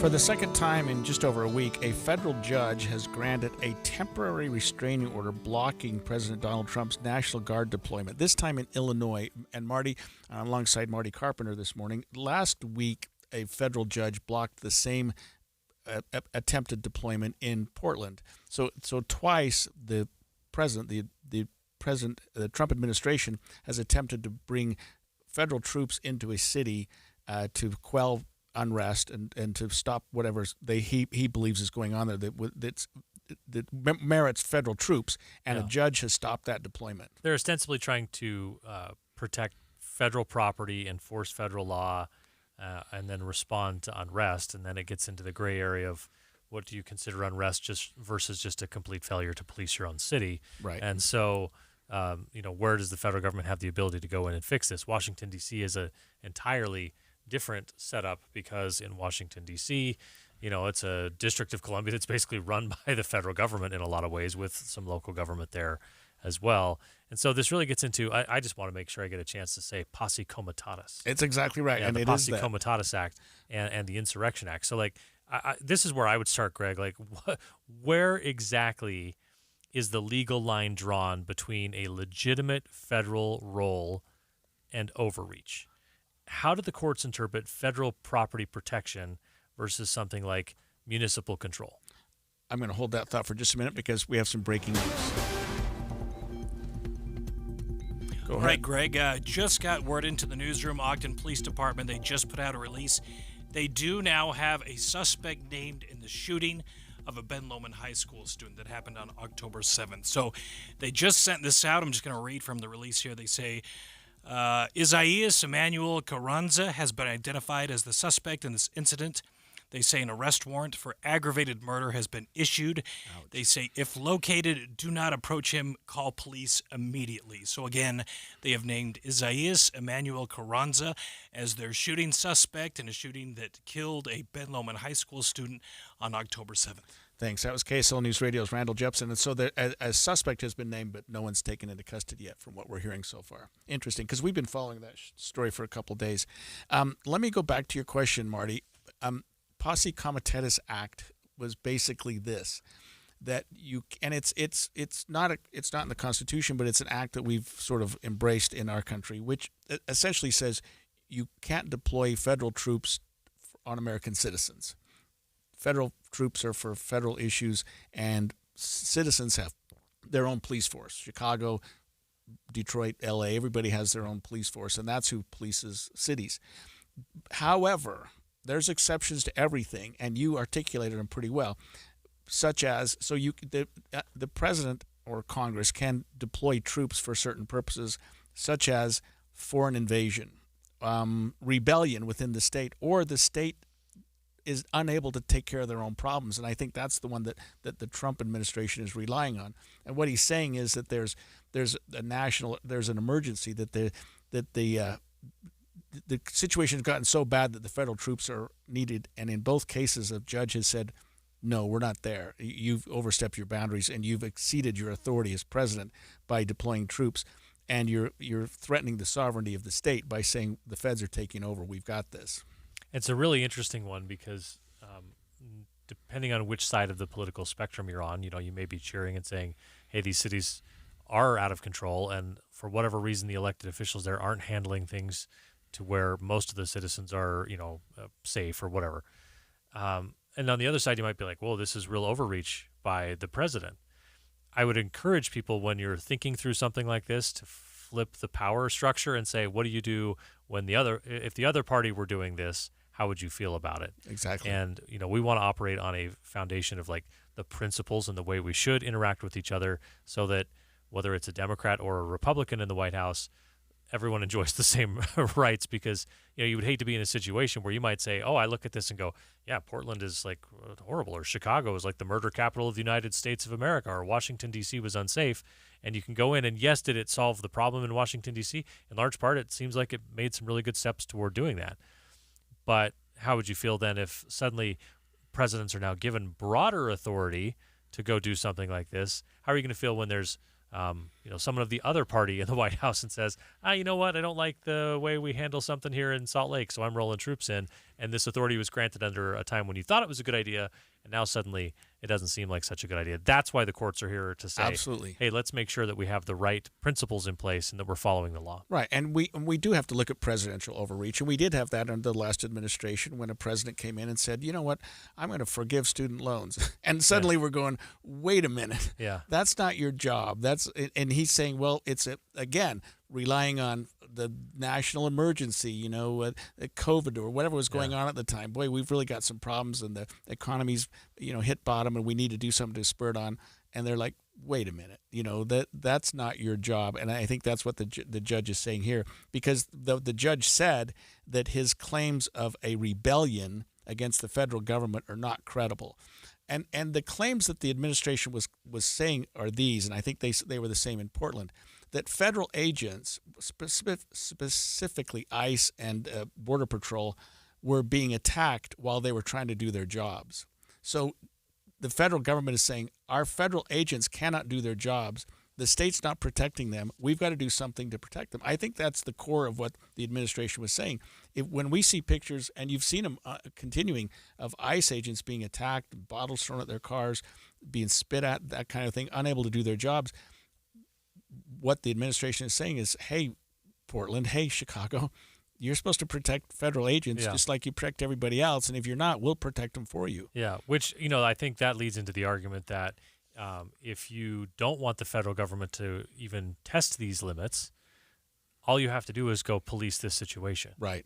Like, it's a relatively easy fix at the municipal level, which is where it becomes incredible that we get so entrenched in our partisan positions that you can say, and I'm certainly projecting here, but say someone in one of these cities says, we hate the president so much that we're not going to do what we are supposed to do to protect the federal ICE agents, and risk that they have overreach, right? Like, there's a simple solution to not get the thing that you don't want to have happen, and frankly, it doesn't seem like anybody would have thought about doing if you were just doing the job in the first place. So you can make it go away by just doing the thing that you're supposed to do. Right, and I think what's got the administration in a little bit of trouble is saying, boy, crime's up in this city, we need to do something about it. Well, that's not your job. Yeah. You know what I mean?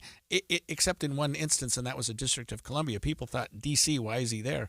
Well, it's a federal, you know what I mean? It's a federal sovereign, zone, so it's his right to police and protect if he wants. And so we didn't see the lawsuit in D.C., but we did see lawsuits in California when troops were deployed to Los Angeles. We did see them in Portland when troops were deployed there, and in now Chicago, and all three times, and I maybe overstated what happened in California, but at least in Portland and Chicago, the federal courts have jumped in and said, wait a minute, you don't have the authority to do this. Yeah. It feels that, generally speaking, the public has gone past the tipping point and saying a lot of our big cities aren't safe. There's too much crime. You have to worry about your personal safety, your property safety in all of these cities. And Smart politics would say if you're the people in power, you'd recognize that you've hit a tipping point and say, hey, we've got to move a little bit in the different direction to get this under control. Otherwise, you could end up losing your base who might say, this really has gotten really bad. So you've got to make sure that that base that supports you doesn't shrink as more and more people go, hey, for what it's worth, it is really not safe here anymore, and something different's got to be done. So smart politics would say, don't get so entrenched in the we hate the administration. Go make a change and run your city better. Right, and don't invite the administration to come in and do it for you. Yeah. That's going to get you in trouble as well. Coming up on Inside Sources, 2 Trump rivals, former FBI Director James Comey and New York Attorney General Letitia James, have been indicted by the Justice Department. We're going to take a look at why and how this is happening when we come back. 10:30 at KSL News Radio. I'm Amanda Dixon. Our top local story is breaking news. Updating the breaking news this morning, charges have now been filed against a 16-year-old accused of killing another teen near Ben Lomond High School earlier this week. It appears prosecutors are charging Isaias Emmanuel Carranza as an adult in the shooting death of Mason Caballero on Tuesday. Police are actively searching for Carranza. There are over a dozen charges to work through. We'll have more for you coming up at 11.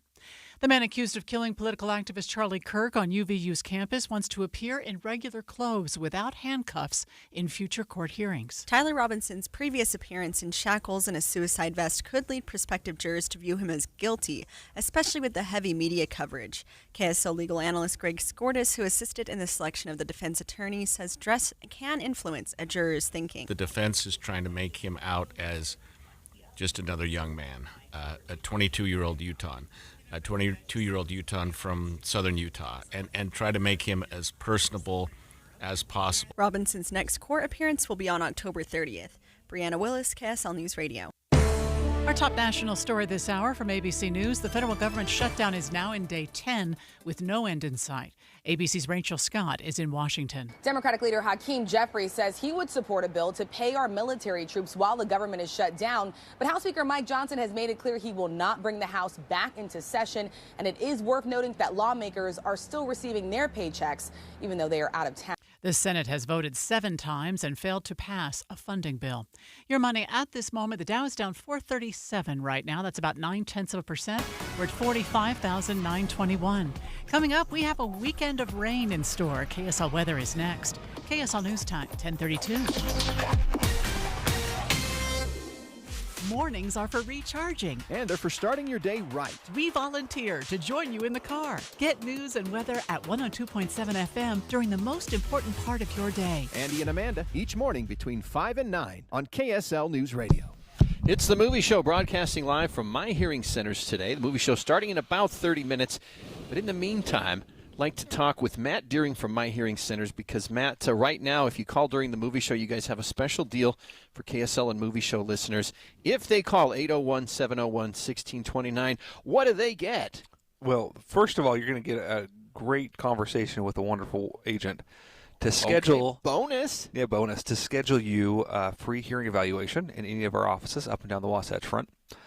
During that evaluation, if it's identified that you have a hearing loss and you'd like to participate, we'll let you try the hearing aids risk-free for 30 days. And at the end of the 30 days, we're going to give you a gift card to go get some movie tickets. And isn't anybody who calls in today, do they get entered to win anything? Is that a thing today or no? Yes, it is. Yes! I love getting things. Things are fun. If you make that appointment during the Movie Show today, you'll actually be entered to win a pair of these Signia BCTIX hearing aids. So you want to make sure you call that number, 801-701-1629. And beyond just the inconvenience of having to ask people to repeat themselves, Matt, there's health issues that hearing loss can be linked to down the road that you don't want to get to that point. Yeah, and what they're finding, not just that there are health issues, that it's important to make sure that you take care of your hearing early if you want to have the best chance of reducing your risk factors of those health factors. So preventive maintenance. It is a very preventative maintenance, but it's pretty simple. Come in and have your hearing tested. If you have a hearing loss and you're in your 40s or 50s, if you treat it now, it's going to substantially reduce your risk of getting dementia and Alzheimer's later in life. If you put it off till your 80s, Not so much. Now, what age should people start getting their hearing tested regularly? Well, I always like to just kind of caveat that with if you feel like you have a hearing loss, you feel like there's an issue, this is a free hearing evaluation for any adult. We actually can't work with pediatrics. Okay. We don't have the equipment, right? So that's Thankfully, they take care of that at school usually. Generally. But if you feel like you have a hearing loss, come in for a free hearing evaluation. If you're over the age of 55, you should have your hearing evaluated every year, regardless if you think there's Every a loss. year, or not. okay. Every year. So typically, if someone comes in and they have a pretty really good hearing, still in their 50s, we might do every other year instead of every year. But once we identify that you have a hearing loss, even if it's a mild loss, untreatable, we're going to go ahead and put you on a plan, whether it's just maintaining the hearing you have or recommending prescriptive amplification or hearing aids. That's going to be a part of your life the rest of your life after that. There is no cure for hearing loss, but it's going to make sure that the rest of your life you're engaged and you're active and you're also avoiding those health conditions that we talked about. So call the number right now. Make that appointment during the movie show time, 801-701-1629. If you love to travel, Capital One has a rewards credit card that's perfect for you. With the Capital One Venture X card, you earn unlimited double miles on everything you buy.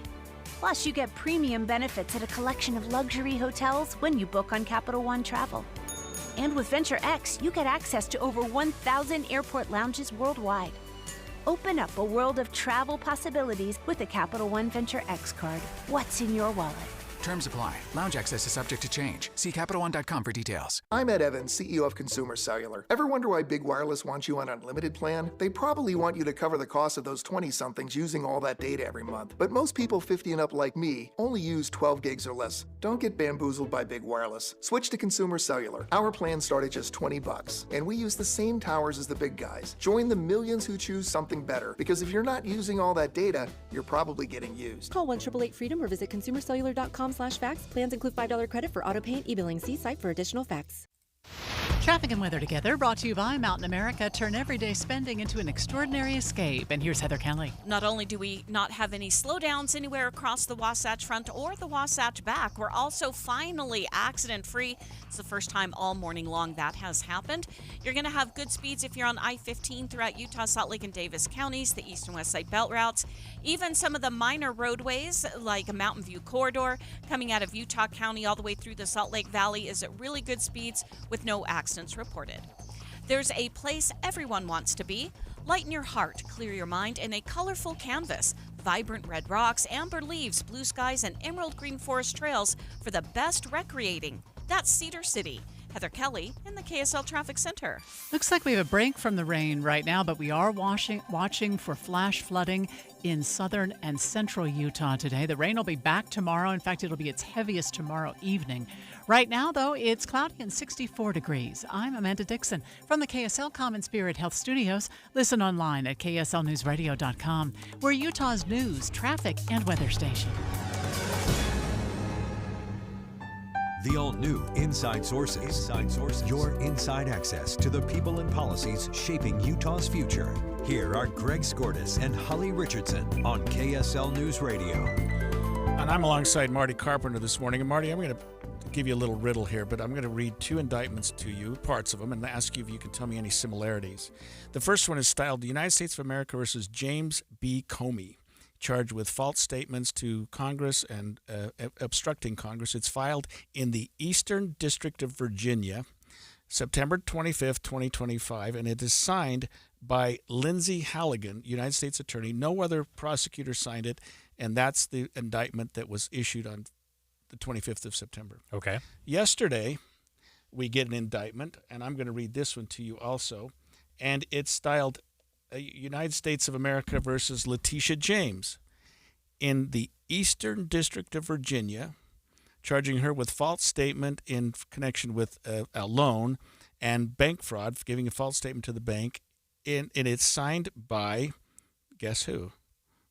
The same prosecuting attorney that signed the Comey one, Lindsay Halligan, United States Attorney, and no other prosecutor. So this prosecutor... That sounds like you're saying it's unusual. Is that unusual? It's highly unusual. Okay, but I'm just saying, what are the chances that two political rivals of the president get indicted in the same court by the same prosecutor who's brand new, who is just appointed, and who cannot get anyone else in her office to sign the indictment. I mean, I'm just saying, on its face, it looks a little fishy. Now, I will also say this. In both cases, a grand jury did the indictment. It wasn't the prosecutor. A grand jury heard the evidence and said, yeah, let's bring it. So there was a screening process done. It wasn't wholly the result of some, political animus and some prosecutor saying, I want to do this. But as we all know, you can indict a ham sandwich. It doesn't take a lot of evidence to get an indictment. I just think I would have felt more comfortable had another agency, another entities filed these instead of the same prosecutor out of the same court in the same jurisdiction. There seems to be a battle of public opinion, right? In the court of public opinion about, are these politically motivated? Does that matter if they are, or were they not at all politically motivated? Did these people actually just happen to commit crimes, and maybe the political motivation is, hey, they did something wrong, and yes, there's someone who would love to see them get hammered for what they did wrong, but did they do something wrong or not? And that's where you step out of the court of public opinion and actually into court. So if both indictments cite political criticism or pressure, or that's some element of it in the public court of public opinion, how persuasive is the defense or is the argument when you get into the actual legal proceedings and not just the court of public opinion that these are vindictive or selective prosecutions? Like when you actually get into the courtroom, does that matter? Zero. I mean, I guess you can play it in front of the jury. That's a great question. This is political. I'm being targeted because of who I am. The president doesn't like me. He's put this person up to charge me. And I think a judge is going to say, tell the jury why they shouldn't convict you of this crime. Yeah. Because the facts are not you were the Attorney General of New York and you went after Donald Trump, or you were the FBI director and you have said some bad things in criticism of Donald Trump. The facts are you lied to Congress. You lied on a bank return. You know what I mean? That's on a bank application for your home. And they're very simple. Comey's is, he gets asked by Ted Cruz, did you instruct someone in the department to leak evidence about a Russian influence in the election? Answer, no. And the jury is going to have to decide if that's true or not. Letitia James, she fills out a home application and says, is this going to be your primary or secondary residence and you're not going to rent it out? And she says no. And then arguably, in Comey's case, there is somebody that is going to say, we don't know, that he was told to lie. And in Letitia James' case, there's somebody that's going to say, she rented the house to me. You know what I mean? And if that's the case, maybe there is a case. Who knows?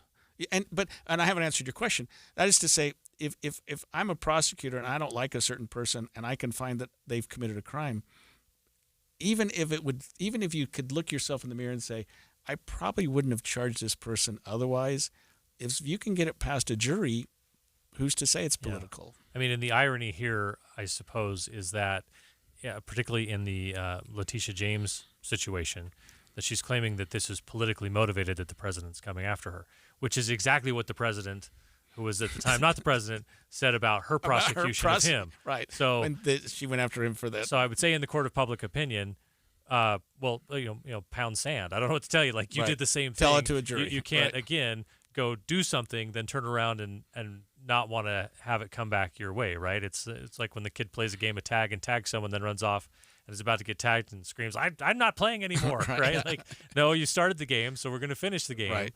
And I'm sure it's very difficult for you that it worked out this way, that the guy who you tried to prosecute actually became, the most powerful man in the world after that.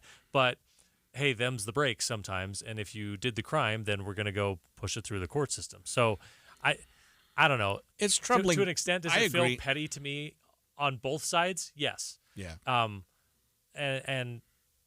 if you did something, then I guess you have to if you want to be free from prosecution, be above reproach, right? Don't do silly things, right? Yeah. No, I agree, and I respect the court system as much as anyone, in that I do trust the jury system. I do trust the judicial system, and I do say, to answer your question, and I think it was the best question, if it is political, what do you do?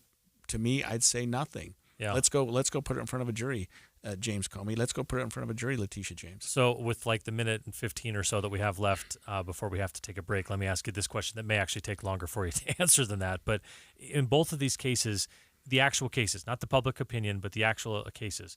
What do you see as the biggest legal hurdles for prosecutors? Something like statute of limitations, specificity of charges. Like what do you look at it and say, hey, this is actually what's going to be the toughest part in the actual case, or is it we've got to figure out more before we get to that point?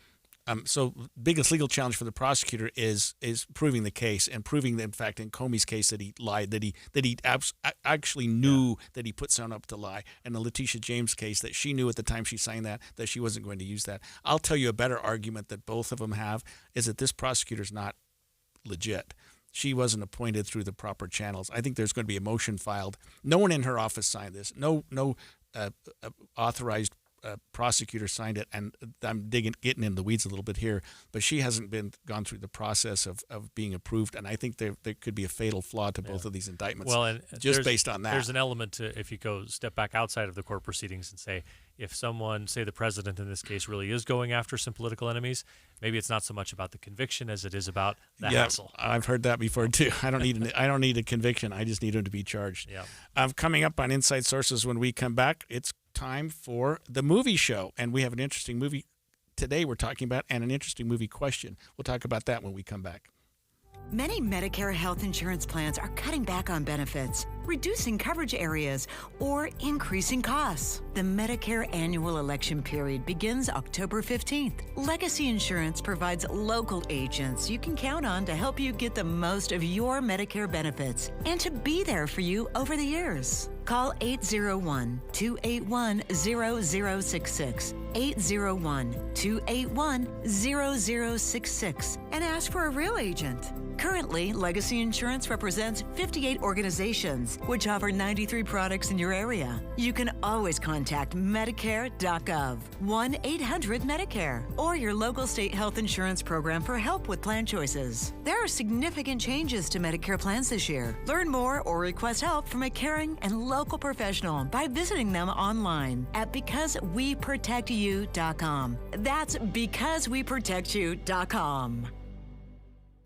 It's the movie show coming up here shortly, broadcasting live from My Hearing Centers. So we're at their Sandy location, but they've got them all up and down the Wasatch Front and even as far south as St. George. Am I right? That's correct. If you go past St. George, we have one in Mesquite, too. What? If you miss us, you can keep going and you can pick us up in Mesquite. There's a freeway exit that won't be not too far from a My Hearing Center location near you. And the reason we want you to know that they're close to you because you have the chance to get a free hearing evaluation and a free hearing test from our friends at My Hearing Centers. And then, if you have some hearing loss, you can try out the Signia BCTIX, the absolute latest in hearing aid technology, risk-free for 1 whole month, or even 31 days. Will you give them 31 days if it's like October has 31 days? Yeah, that's fine. See, here on the movie show, we negotiate better things for you all the time. But the other great thing about calling during the movie show, Matt, is if they do, they'll be entered to win a free set of hearing aids. And if they make and keep their appointments, you'll throw in, because it's a movie show, a couple of movie tickets. This is actually the best time to schedule a free hearing evaluation because it's free plus, right? Exactly. It's free plus because we're going to give you 30 days to try the hearing aid technology, and then we're also going to give you the movie tickets. That's a win-win-win for everybody. Because what we do, the information that your hearing aid gathers, now it's not geofencing you or targeting you or knowing where you're going. It's not listening to your conversations. It's just giving us a little bit of data on, like, hey, when did you turn up and down the volume? When did you, what circumstances were you in when you made some adjustment on the hearing aid? All that information comes back, and we are able to gather that in our system and use it to better prescribe and program hearing aids for additional clients. So that's why we gather it, and that's why we do this 30-day risk-free, because it benefits us as well as your listeners. But you got it to get the free plus. You got to call between now and 1 o'clock when the movie show ends to My Hearing Centers at 801-701-1629. That's 801-701-1629. I'm back to doing what I love and more, thanks to the Good Feet store. Does it feel like someone's stabbing a knife into your heel, or does your lower back pain get worse as the day goes on? The Good Feet store wants to help you like we helped Ann. Every time I stood up, pain just shot up my legs. Fortunately, I found the Good Feet store. I went to them after my doctor diagnosed me with plantar fasciitis. And now, thanks to the Good Feet store, I'm 100% pain-free. Wouldn't it be nice to get back to doing what you love, like Patrick did? I was in constant pain. Somehow my fiance and I found our way into the Good Feet store. Put my foot on the arch support system, I put them in my shoes, walked out of the store. All the pain was gone. My back, my knees, my ankles. Thank you. Thank you, everybody at the Good Feet store. You gave me my active life back. Come in and get your free personalized fitting at the Good Feet store. Find the location nearest you and schedule an appointment at goodfeet.com. Thanks to the Good Feet store. Thinking about retirement? Make sure a My Social Security account is a part of your plan. A My Social Security account gives you secure access to your personal earnings history and benefit status.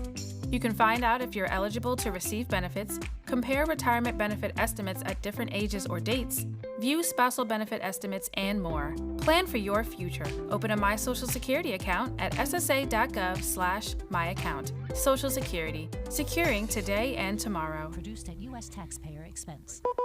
The new Inside Sources. And it is Friday morning. It is 10:50, which means it is time for everyone's favorite time of the week, the KSL Movie Show. And joining us is Andy Farnsworth. And Andy, are you alongside Rachel Wagner again? Yes, Rachel is indeed here with me. Good, because she's our great movie critic here. Oh, well, yeah, thank you. I'm not, obviously. Well, you're because see, when lawyers someone's talk, you have to read the things they're not saying as well as the things that they are saying. Right. So tell us, where are we, Andy? What's our movie that we're talking about this week? Well, I don't know if you remember back in 1982, a movie about what looked like video games called Tron. Oh yeah. Well, this is the second sequel to Tron, 43 years later. Tron Ares. Do we have a sound bite? Sometimes we do. That's why I was asking. We do not. Sorry, bro. Okay. So Tron Ares is the continuation of this series where in the first two Tron movies, because we had a sequel called Tron Legacy in 2010, they get pulled from the real world into the digital world. This is the one where, like, we've already done that twice, so now we need to bring the digital world and 3D print it into the real world. So these computer programs that are basically AI. Now, Tron pioneered this stuff. We'll talk about it more on the movie show. But Tron was, like, way ahead technology-wise. We watched Tron, and we were like, I don't get what any of this means, but it looks really cool. And now you go back and you watch Tron, and you're like, oh, all that computer stuff they're talking about, I finally understand what they're talking about. Yeah. But this one, there's a lot of plot in this one, like a lot of plot in this. Yeah. And I found it helpful to watch a video on YouTube that recapped the first two movies for me before I went and saw Tron Ares. Although, especially the first one, they kind of ignore the second one. They Not did. Much. There's a couple Legacy. of ties to it towards the end of the movie, but mostly it's connecting back to the original Tron from 1982. Yeah. But basically, two companies are competing to try to figure out how to make that transition from the fake world to the real world permanent. And so there's a lot of CG and really loud music, which work together really well, by the way, I thought.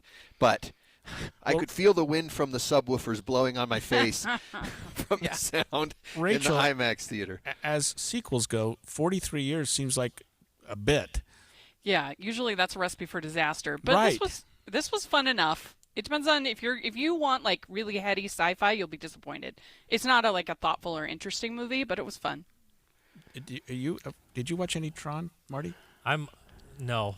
I have to tell you this, Andy. When you start out with 1982, I was pretty young still in 1982. 1982, is the year I graduated from law school and took the bar exam. It was the worst. It was the most miserable year. I can't remember anything that year. It was a Well, you saw E.T. That was also you shouldn't have. 1982. Yeah, you shouldn't have even brought that year back. Tron would be triggering that's for my you. PTSD year. So. Greg's curling up into the fetal position. Right. Yes. And I was getting ready to register for kindergarten. Yeah, there so you it was a go. stressful Yeah. time for So, me, so. no, I don't remember, but I remember the Tron concept. So, take our listeners back to sort of what Tron was about. So Tron was about computer programs at a time where nobody really knew what a computer program was. And that's why, as I've rewatched the Tron and Tron Legacy, I've realized they were kind of ahead. They were speaking a language that was not common to people at the time. But then once it becomes common, you look back and you're like, oh, I actually get now what this movie was about. So when people went and saw it in 1982, they were like, wow, look at these. The original Tron didn't get nominated for a visual effects Oscar because it was the first one that used computer graphics in the way that it used it. And Yeah, that's the Academy bonkers. was like, that's not fair. You're not doing your special effects. The computer's doing it. And Yeah, so that's they so couldn't even get crazy. nominated for a visual effects Oscar. That's how, at least computer and technology-wise, they were ahead of everybody. So Yeah. it wasn't a common language. So people went and saw it because it looked really cool, but didn't get like, oh, Jeff Bridges got sucked into the computer. I don't know how. I remember being confused by that when I was a kid too. But He's now just you're in like, the video game. That's all they needed to know back then. exactly. But now we're talking about 3D printing programs into real life. Well, that's something that more people today, in just the common people, are aware of. So this one I think will be a little bit more accessible to the general audience. But I agree. it's also the third in a trilogy. So Yeah, there you go. So, Rachel, do we even have any of the same people from Tron 1 to Tron? I mean, 43 years, you'd expect that a lot of our actors would have moved on a bit. Well, there's just the one that returns. Jeff Bridges. The Yeah, robot? yeah, oh, yeah. okay. Jeff Bridges. Yeah. And he probably hasn't aged particularly well.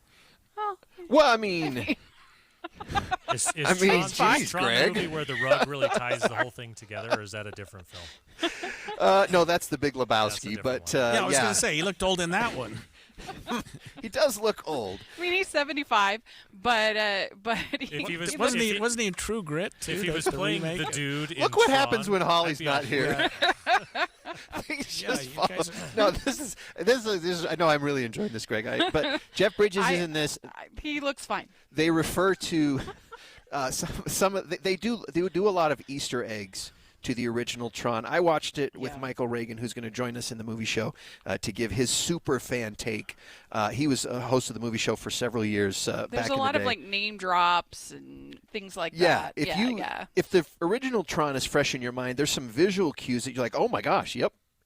But again, it makes sense within the world because this is a server backup. Would you have known what that was in 1982?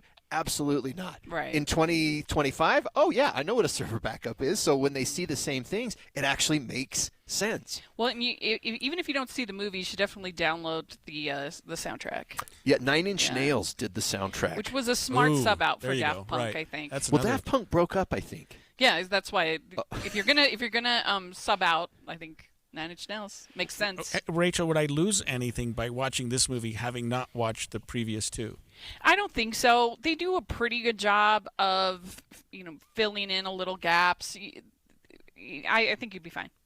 Good, okay. But you wouldn't know why everybody else in the theater is squealing. Was laughing, Yeah. throwing hot dogs against the screen or something. It's more right? just about the action and the pretty visuals and like I said, if you start thinking about this movie, it kind of falls apart. Like the script is not great. What's but it called? Tron what? Tron Ares. Ares. Like the God of War. Oh, yes, Ares. Yes, there you go. Okay, well, so tell us this, Andy. What is our movie question of the week?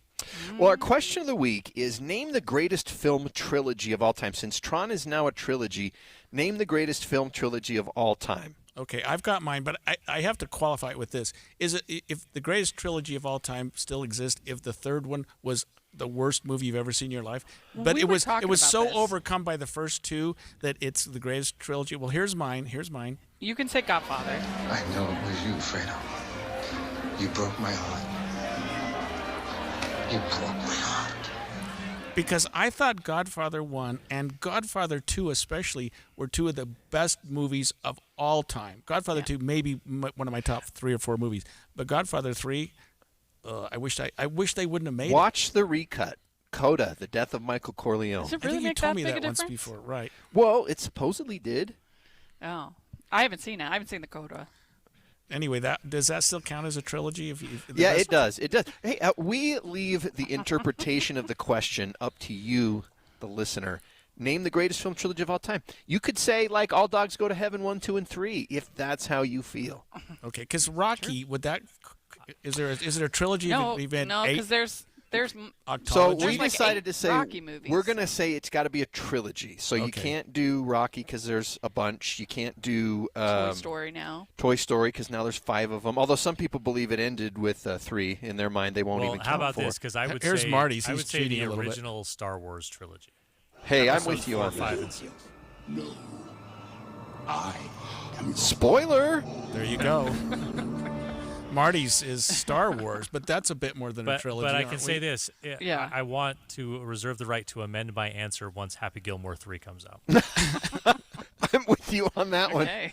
Hey, does Yeah. Dumb and Dumber count? Because there were technically 3 movies, but really only 2 of them were linked together. Yes, yeah. Great suggestions, wow. guys. How about you, Rachel? I would say I don't think it's better than Lord of the Rings. Those 3 movies are absolutely outstanding. And then also Before Sunrise. All 3 of those are great. Yeah, I haven't seen Before Sunrise. I've never even heard of it, Rachel. They're very good. Is that the Julie good. Delpy and Ethan Hawke? Yes, it is. Okay, I've heard of Of course you'd know that, Andy. What's yours, Andy? Well, okay, so mine are pretty standard stuff. The original Star Wars trilogy, I'm with you on that, Marty. The Tom Holland Spider-Man trilogy, because, see, I'm with you, Greg. The original Spider-Man with Tobey Maguire, loved 1 and 2. 3, But then we have the Tom Holland, where the third one was the best of the 3, and I really enjoyed. Well, the middle one was a little bit terrible. There was a little bit, but the third one was so good, and it tied so many things together. Well, we'll be The third looking one was forward really to good. hearing from the master of all movies and our greatest film critic, Andy Farnsworth, and of course Rachel Wagner after this and this week's movie show, which comes up next. Stay with us. KSL FM Midvale. KSL Salt Lake City. From the KSL Common Spirit Health Studios, this is KSL News Radio. Utah's news, traffic, and weather station. 11 o'clock at KSL News Radio. I'm Claire Scott, KSL's top story this hour. It is breaking news. Ogden police are now actively searching for a 16-year-old they believe shot and killed another teen near Ben Lomond High School this week. Prosecutors have charged Isaiah Emmanuel Carranza as an adult in the murder of Mason Caballero earlier this week.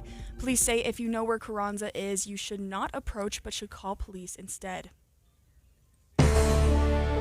Our top national story this hour from ABC News. House Republicans continue to blame Senate Democrats for the government shutdown, now in its 10th day. Speaker Mike Johnson insists Republicans offered up a clean spending bill and says there's nothing to negotiate. The ball's in the court of Senate Democrats right now. That's it. House Democratic leader Hakeem Jeffries says Johnson needs to bring the Republicans back to Washington to talk through their differences. Our plea to our Republican colleagues is get serious. If there's no resolution, members of the military won't get their paychecks next Wednesday. Your money at this moment, the Dow is down 555 points. The S&P is down 120. And coming up, it's going to be a chilly, wet weekend for fall football. KSL weather is next. KSL News Time, 11:01. A reminder about the simplest way to get updated for your day. Hit your KSL preset when you jump in the car, and we'll take care of the rest. Hear key news updates and traffic reports. Andy and Amanda from 5 to 9 in your car. KSL News Radio at 102.7 FM. Get in the zone, AutoZone. Annie's first oil change wasn't as hard as she thought because she went to AutoZone, where a friendly AutoZoner helped her find the right oil and save on an oil filter. He explained the job and showed her free how-tos on AutoZone.com. When she was done, AutoZone recycled her old oil for free. No hassles, just help. Everything you need, nothing you don't. Get in the zone, AutoZone. Restrictions apply. Confidence is knowing you're ready to handle whatever comes your way. That's what it feels like to take on your workday with Cintas.